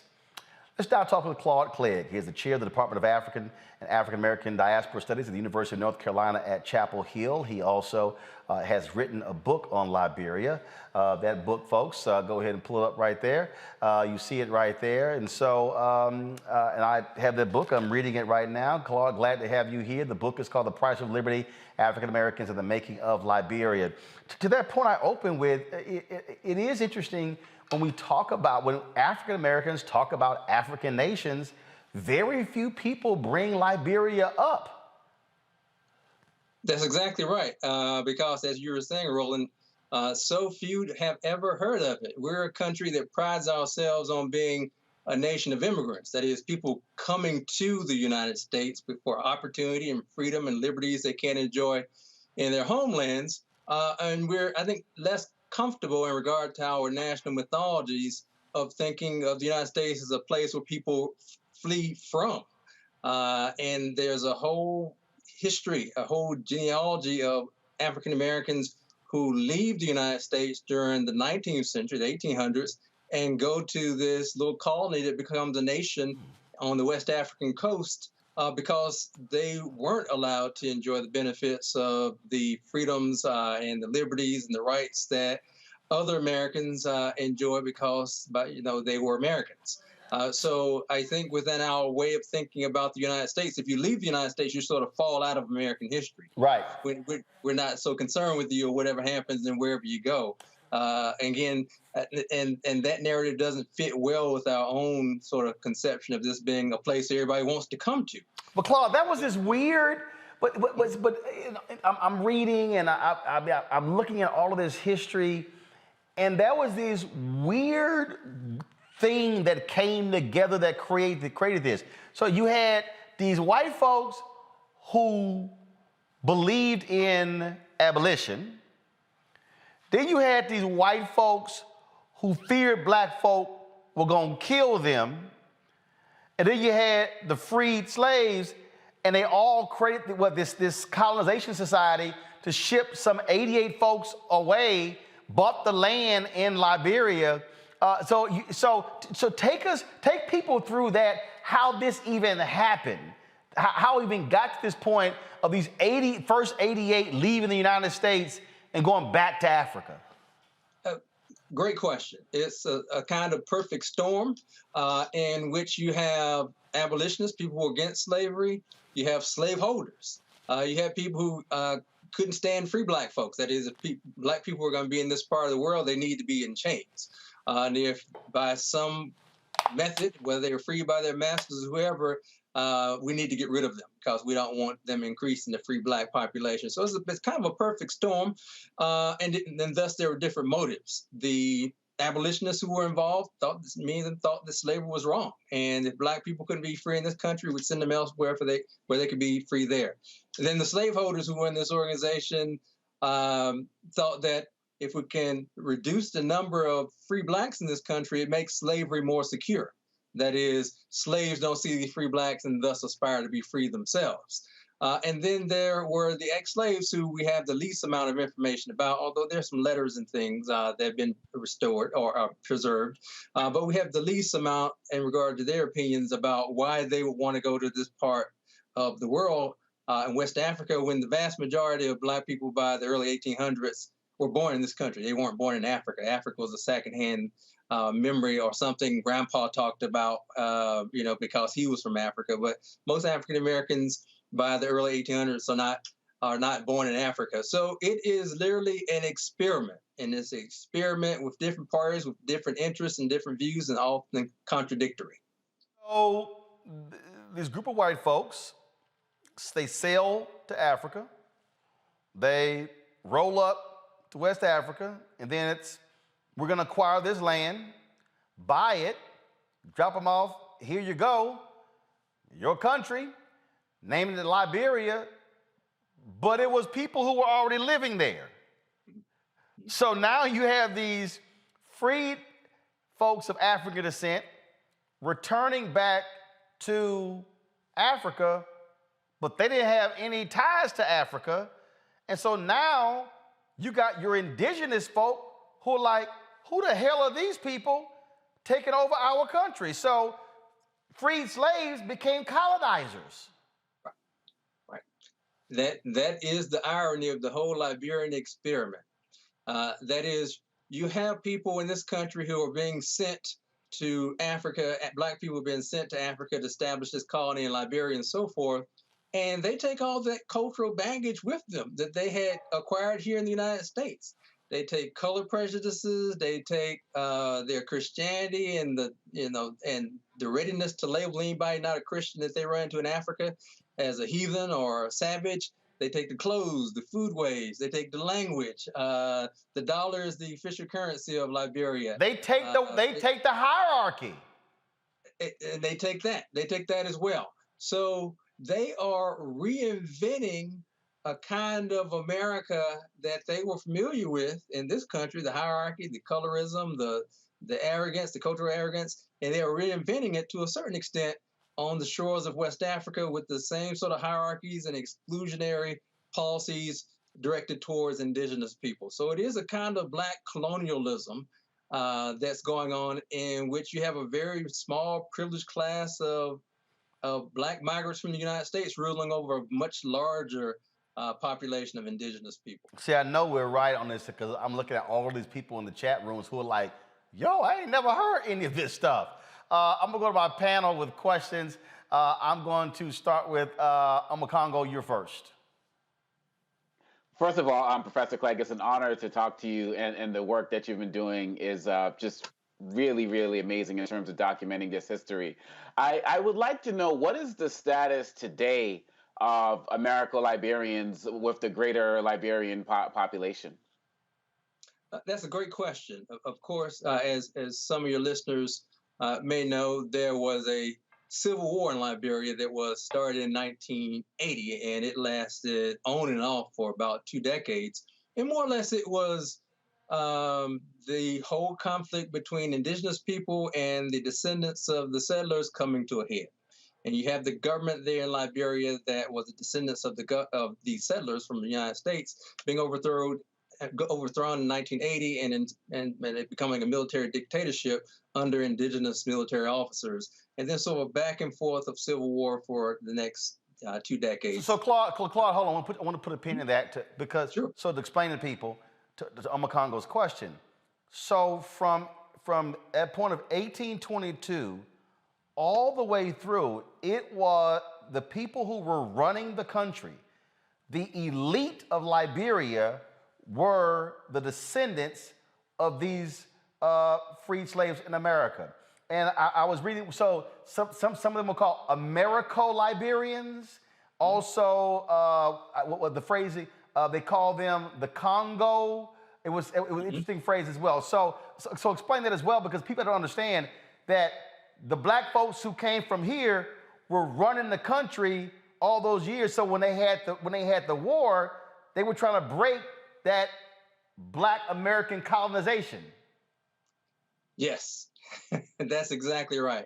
This experiment lasted much longer than a lot of people would have thought it was going to last. And from 1822, when the first ships were going over by under the American Colonization Society, that group of abolitionists and slaveholders and others who put this together, up to 1980, which is in the lifetime of a lot of folks.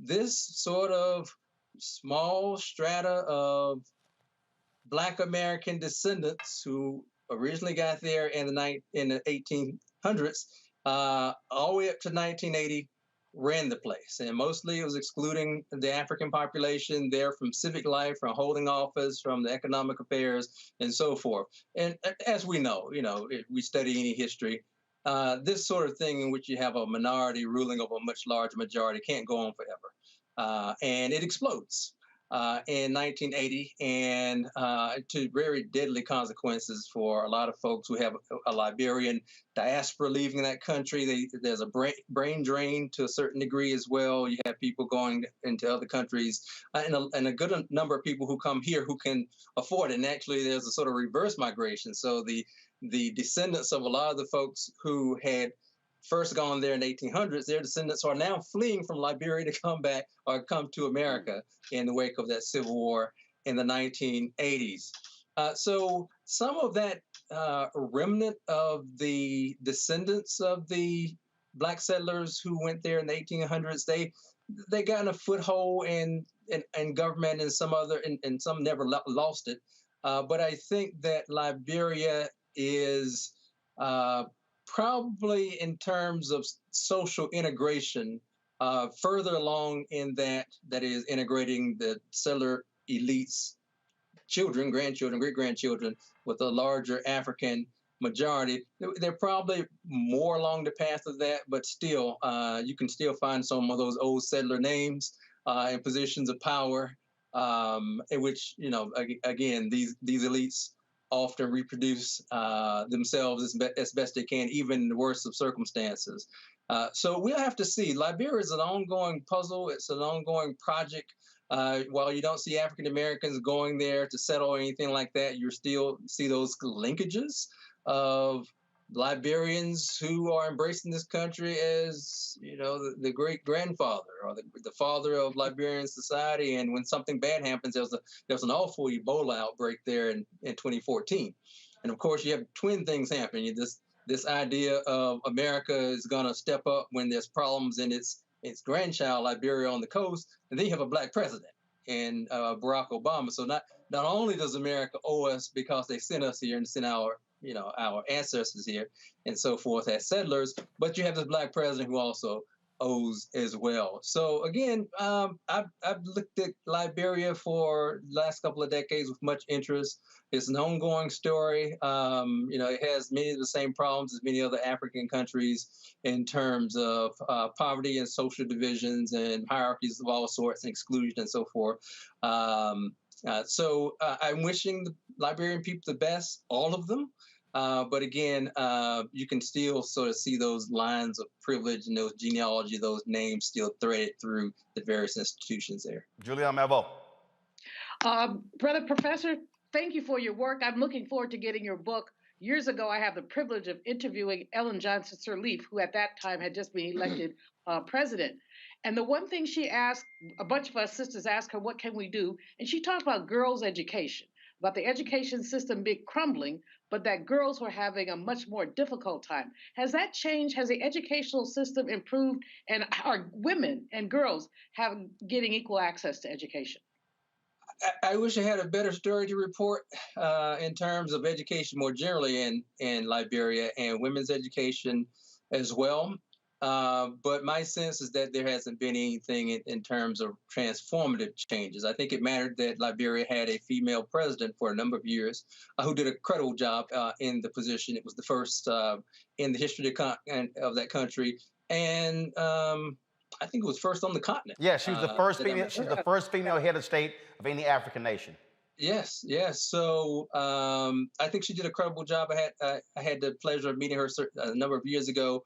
And she directed that same question to me. Actually, her question was, what can you do, Professor Clegg, for Liberia? And I, it caught me off guard, but I think it was the exact right question for her to ask.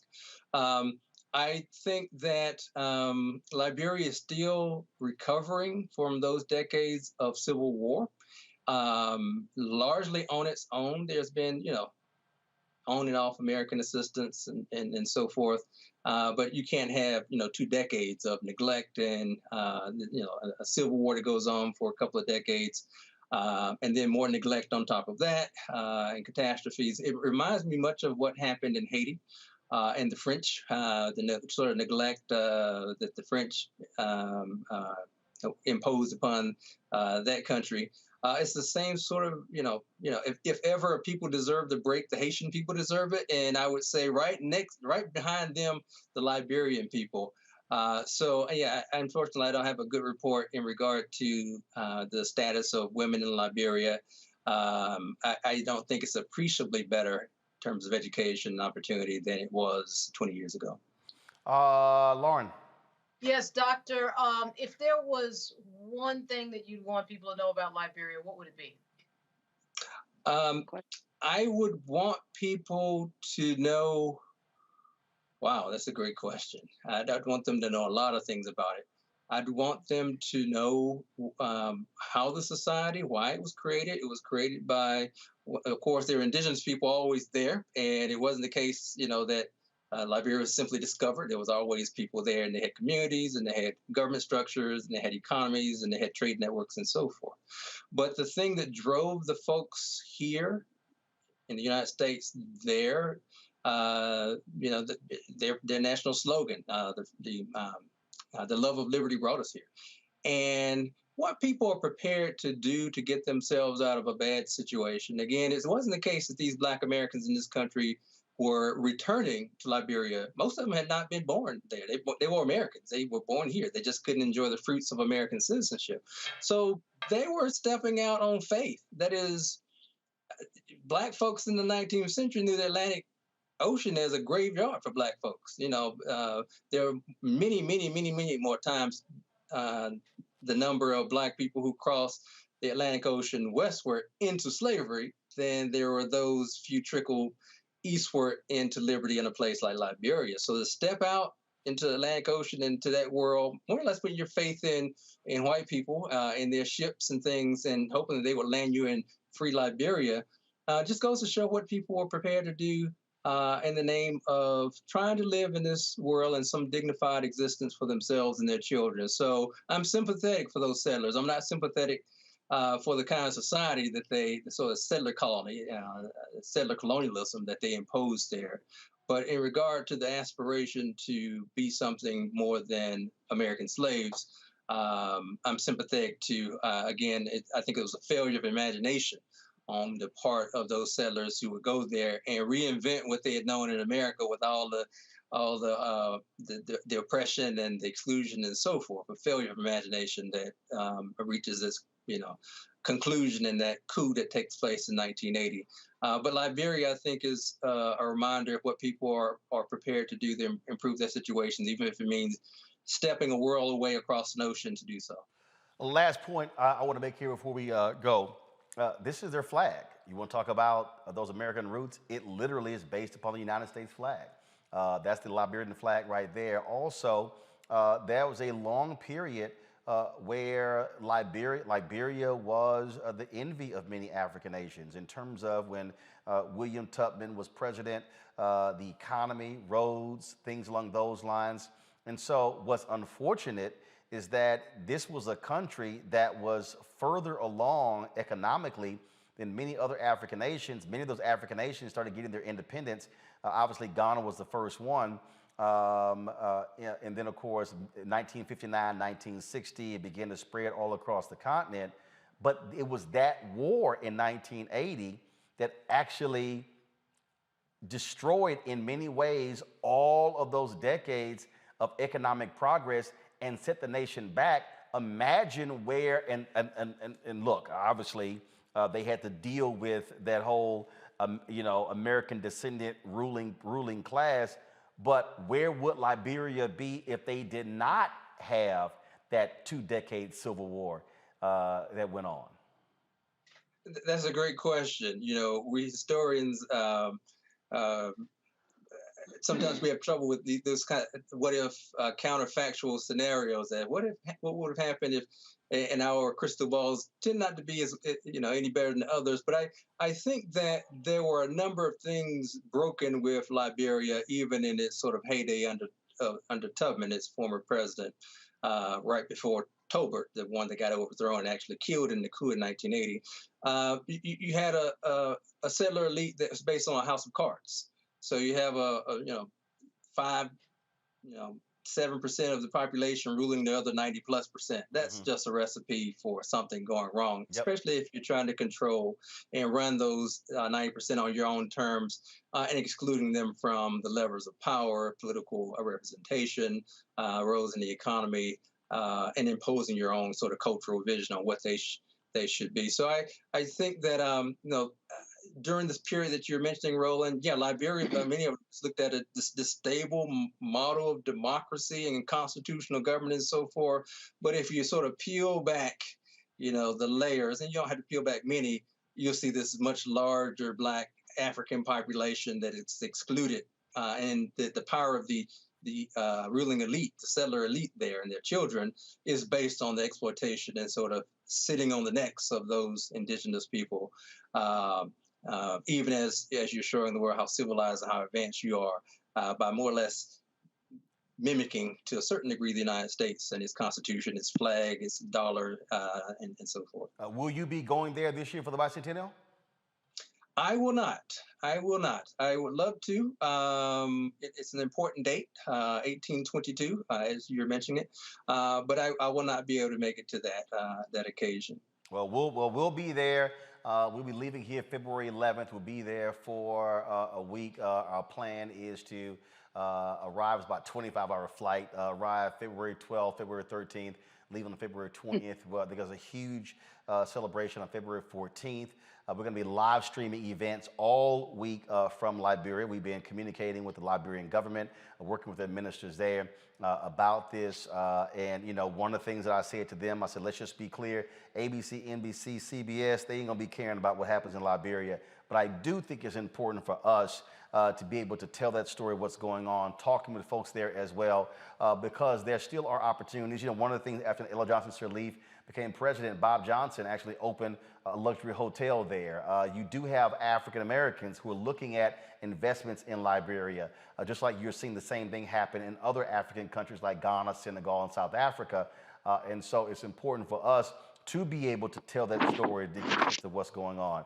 Folks, Dr. Claude Clegg is the author of The Price of Liberty, African Americans and the Making of Liberia.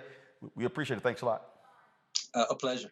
All right, folks, real quick break. We come back, our Fit, Live, Win segment. Normally we talk about working out and fitness, but your eye health is just as important as your physical health. You're watching Roland Martin Unfiltered right here on the Black Star Network.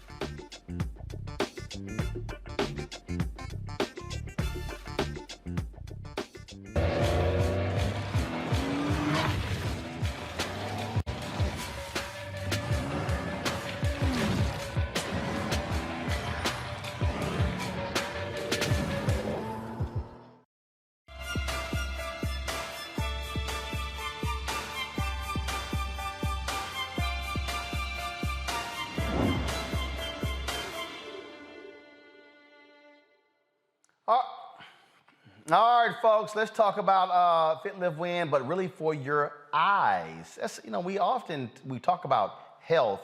Rarely do we talk about eyes. Rarely do we talk about dental. Well, over the next couple of weeks, we're going to be doing that. In today's segment, we want to focus on our eye health. Joining us right now is Dr. Essence Johnson, Chief Visionary Officer of Black Eye Care out of Dallas. Glad to have you here. To that point, y'all often get overlooked when we're talking about the health of African Americans because people don't think about our sight until we're talking about glaucoma or things along those lines.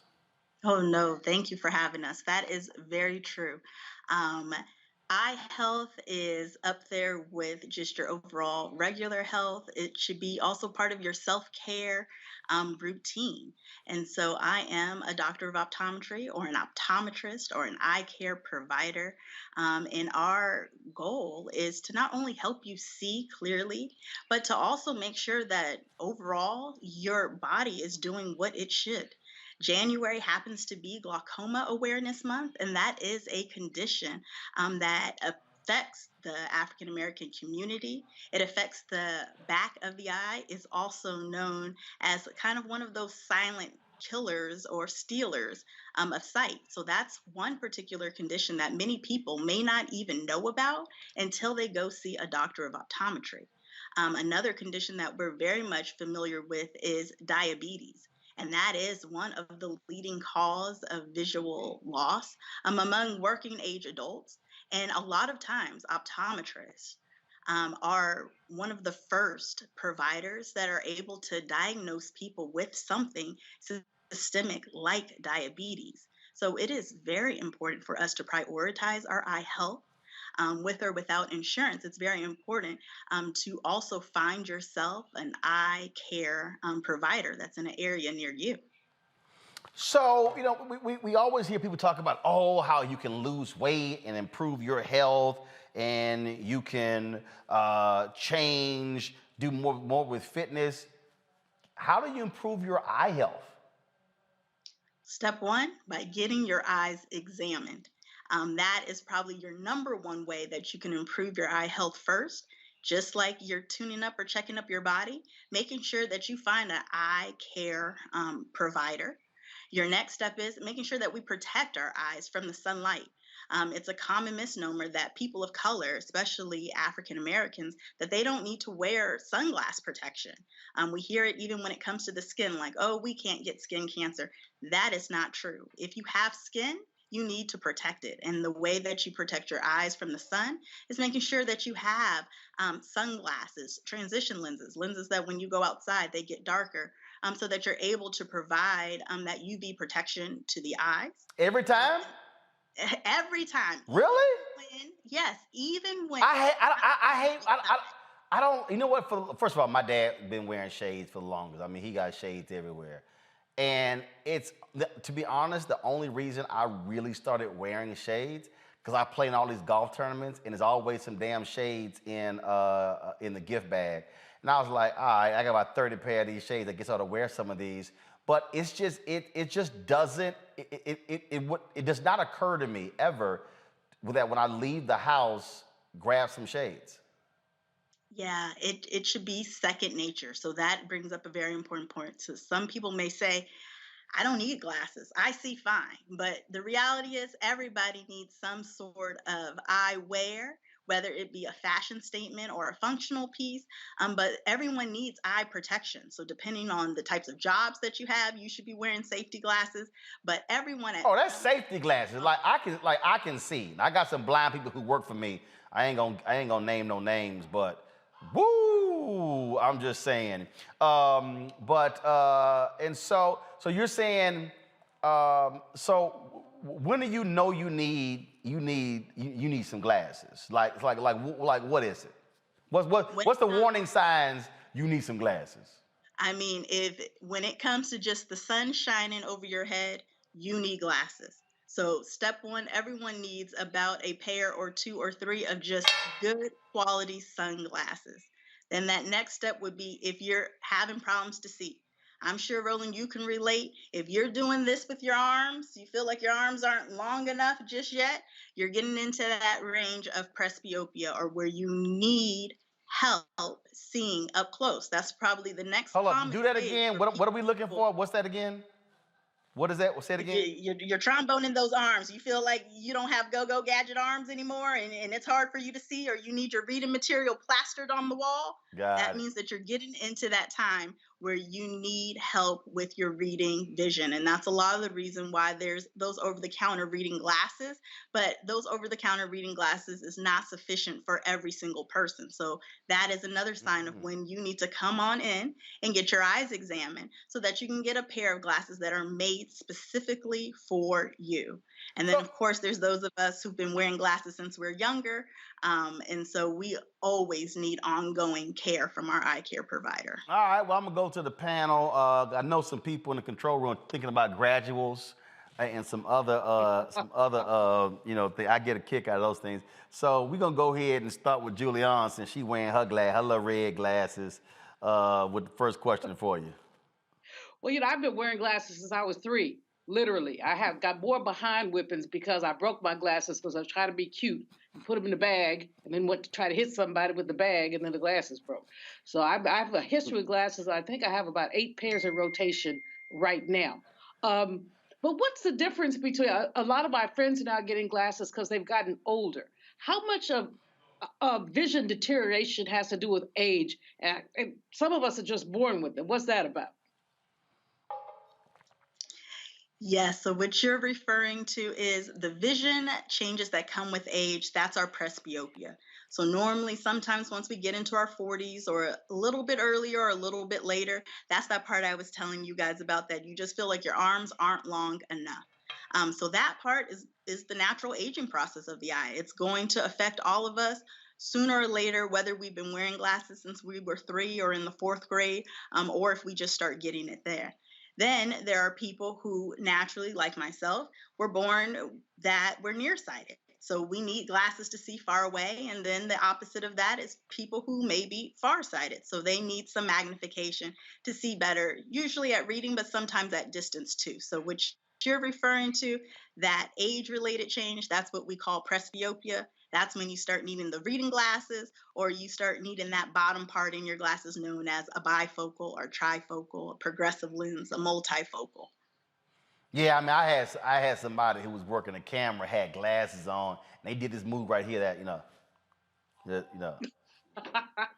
And I'm like, the hell are you looking at? You got glasses on. Go get some new ones. All right, Lauren, your question. So at what age can you get, like, is LASIK surgery an age thing? Is it an option when you get older? Is there a certain point where you cannot do LASIK anymore? Can you talk about that a little bit? I just got my eyes checked last Thursday and went into Warby Parker and got 4 pairs of glasses, which I was glad to do because I remember the days of, I've been wearing glasses since I was 14. I just don't wear them on the show because I can see everything just fine. I'm nearsighted. But anyway, Warby Parker's the best thing that ever happened, because remember the days we had to pay $400 or $500 for a pair of glasses. So I love that company. But anyway, with LASIK, where's the LASIK cutoff? Can you talk about LASIK surgery a little bit? Yeah, LASIK, it's going to be dependent on each person and each cause. A lot of times they like for your vision to be more steady and stable. So that's why sometimes it isn't done in younger individuals. So maybe you'll see people in their late teens or 20s or even 30s getting it done. LASIK is a procedure where they use some forms of laser to reshape the front of your eye, which is known as the cornea, so that you're able to see clearer and better. Typically, people with a little bit of astigmatism or that are more nearsighted fare better with that type of condition. But it's definitely something that it's case by case, but you also got to keep in mind that if the older you are when you wait to get it, that still will not stop that aging process of the eye that we were talking about earlier. So you may still need your reading glasses and things like that as you get into your 40s or 50s if you've had LASIK surgery done before. And what are progressives? And how long, what's after progressives? Binoculars? No. That is not how it works. So you're going to start with a single vision lens. A single vision lens means that you just need to see up close or far away. Then we move into our multifocal lenses. So a progressive is a type of multifocal lens, and that means that people just need help seeing at different distances. So you get a little bit more magnification to help you with your computer vision, and then oftentimes there's a little bit more magnification at the very bottom to help you with that reading vision. Right. And a progressive lens means that it's a no line type of design versus the kinds that would have either one line like a bifocal or two lines like a trifocal. Yeah, well, I might have to invest in that, because, it's not necessarily looking at computers. Some folks looking at, the camera to make sure it's in focus. Woo, sometimes that's a little rough. All right, Omakongo, your turn. Yes, Doc, thank you for all of the incredible work that you're doing and information that you've been sharing. My question relates to diet. Are there dietary things people can be doing to help their eyesight? I grew up with that whole thing about eat a lot of carrots, it's going to be good for your eyes. So I was making sure I was getting those in. I don't know if that's like urban myth or something. That's an urban damn myth. Dietary thing? Every one of my brothers and sisters been wearing glasses since they were in elementary school. They ass eat carrots all day long. I hate carrots and I can see. Doc, go ahead. Nutrition and eyes are also very, very important. It won't negate, things that are just genetically inherent, because there are just some things when it comes to eye conditions that we inherited from our mother and father. But there is a very big subset, even with the eyes, where we're looking at what is the role of nutrition. So if you have dry eyes, so that may be that itching, burning, tearing sensation, you definitely want to drink more water. There's studies out there talking about, should you have more, omega-3s, those fish oils? Should you increase your intake of vitamin A, C, and E as well? We also, yes, those green leafy vegetables, those bright colors, fruits and veggies, they do play a big role. They have those carotenoids in there. They have those other nutritious factors in there that helps decrease free radicals. And those are things that are related to other types of eye conditions in the eye. So definitely eat your carrots, eat your greens, drink your water. All of those things do play a role in your eye health. Or especially if you're a person with diabetes. Those having good nutrition helps lower that blood sugar, which helps prevent leaking or bleeding in the back of the eye, which is known as diabetic retinopathy, when there is leaking or bleeding in the eyes related to diabetes. And one of the main ways to treat that initially is through good health, bringing down your blood sugar and lowering your weight through diet and exercise. All right, last question for you. I've had, my eyes have been red my whole life. I went to the eye doctor when I was a kid. I grew up in Clinton Park, right next to the Port of Houston, the ship channel, and all them chemical plants and everything like that. Went to the doctor. The doctor was like, "Hey, best thing y'all do is move." How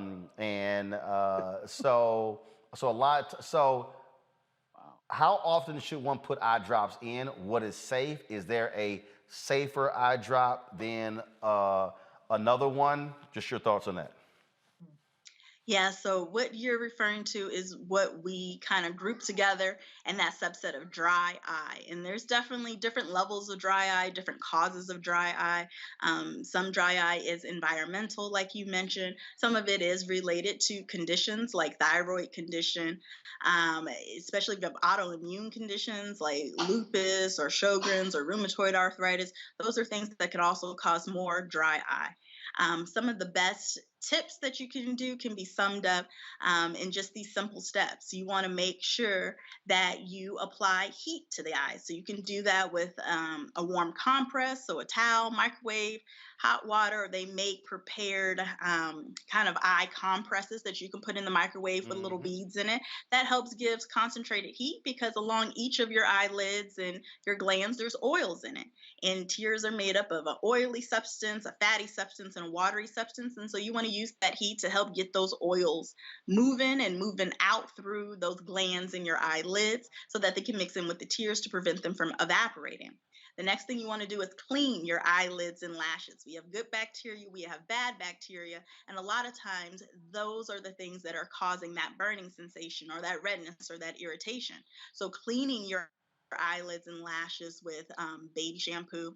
They make over-the-counter prepared solutions in the forms of scrubs or pads or special eye soaps. So you want to do that to help clean up that debris, keep those eyelids and lashes as clean as possible from the bad type of bacteria that causes further irritation, and then lubricating drops. And yes, not all lubricating drops are created equal. A lot of those ones that say they want to get the red out are doing so with a medication that can make the blood vessels smaller, and over time that can irritate the eyes. So you want a good lubricating drop. There are quite a few on the market. Some popular ones that you may have seen on TV are like Refresh or Systane or TheraTears. So you want something that doesn't say get the red out or get the itch out. A lot of times you want a good old-fashioned lubricating drop, artificial tear, and the key with those tears is to use them frequently. One drop is not going to be enough, especially if you're already having those symptoms of burning, itching, or tearing. That means that your eyes have been dry for quite some time.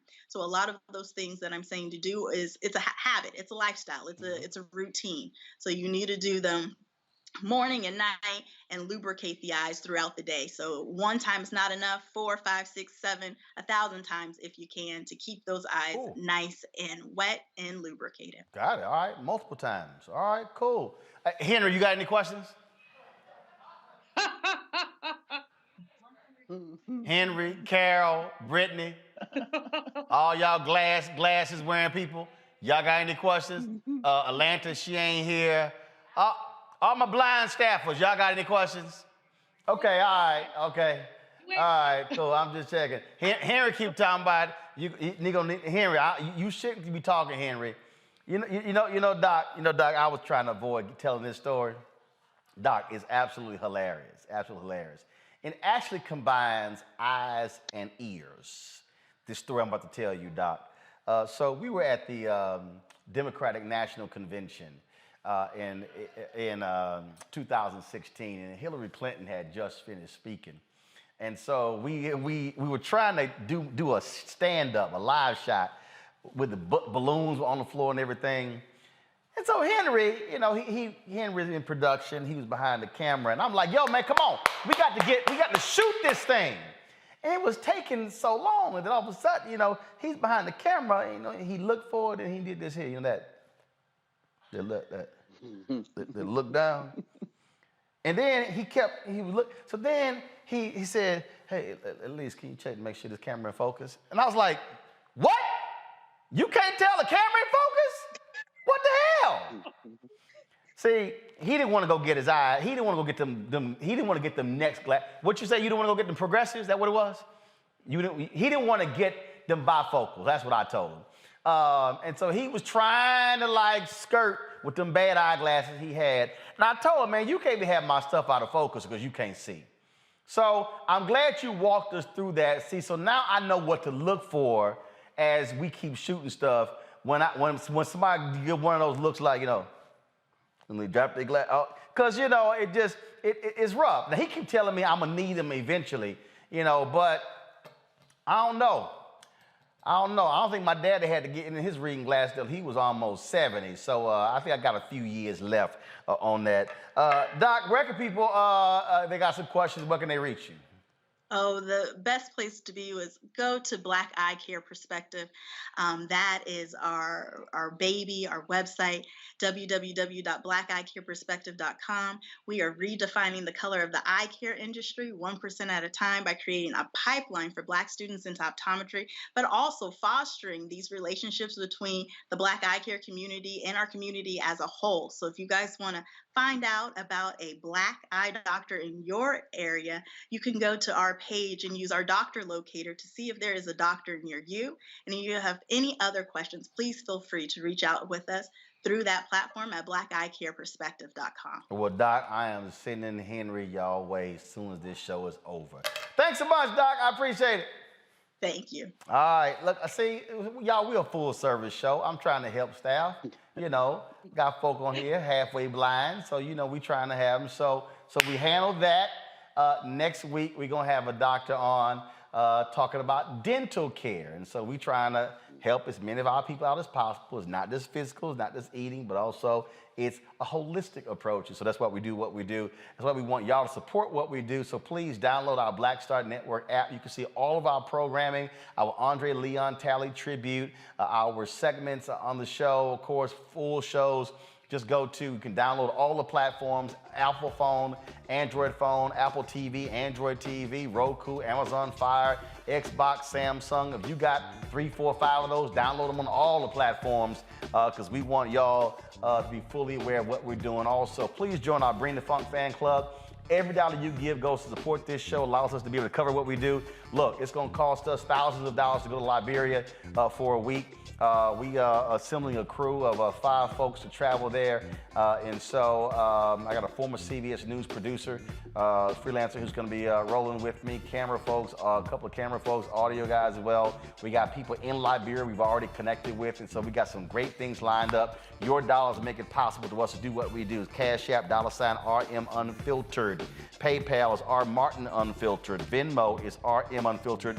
Zelle is roland@rolandsmartin.com. roland@rolandmartinunfiltered.com. Fantastic show today.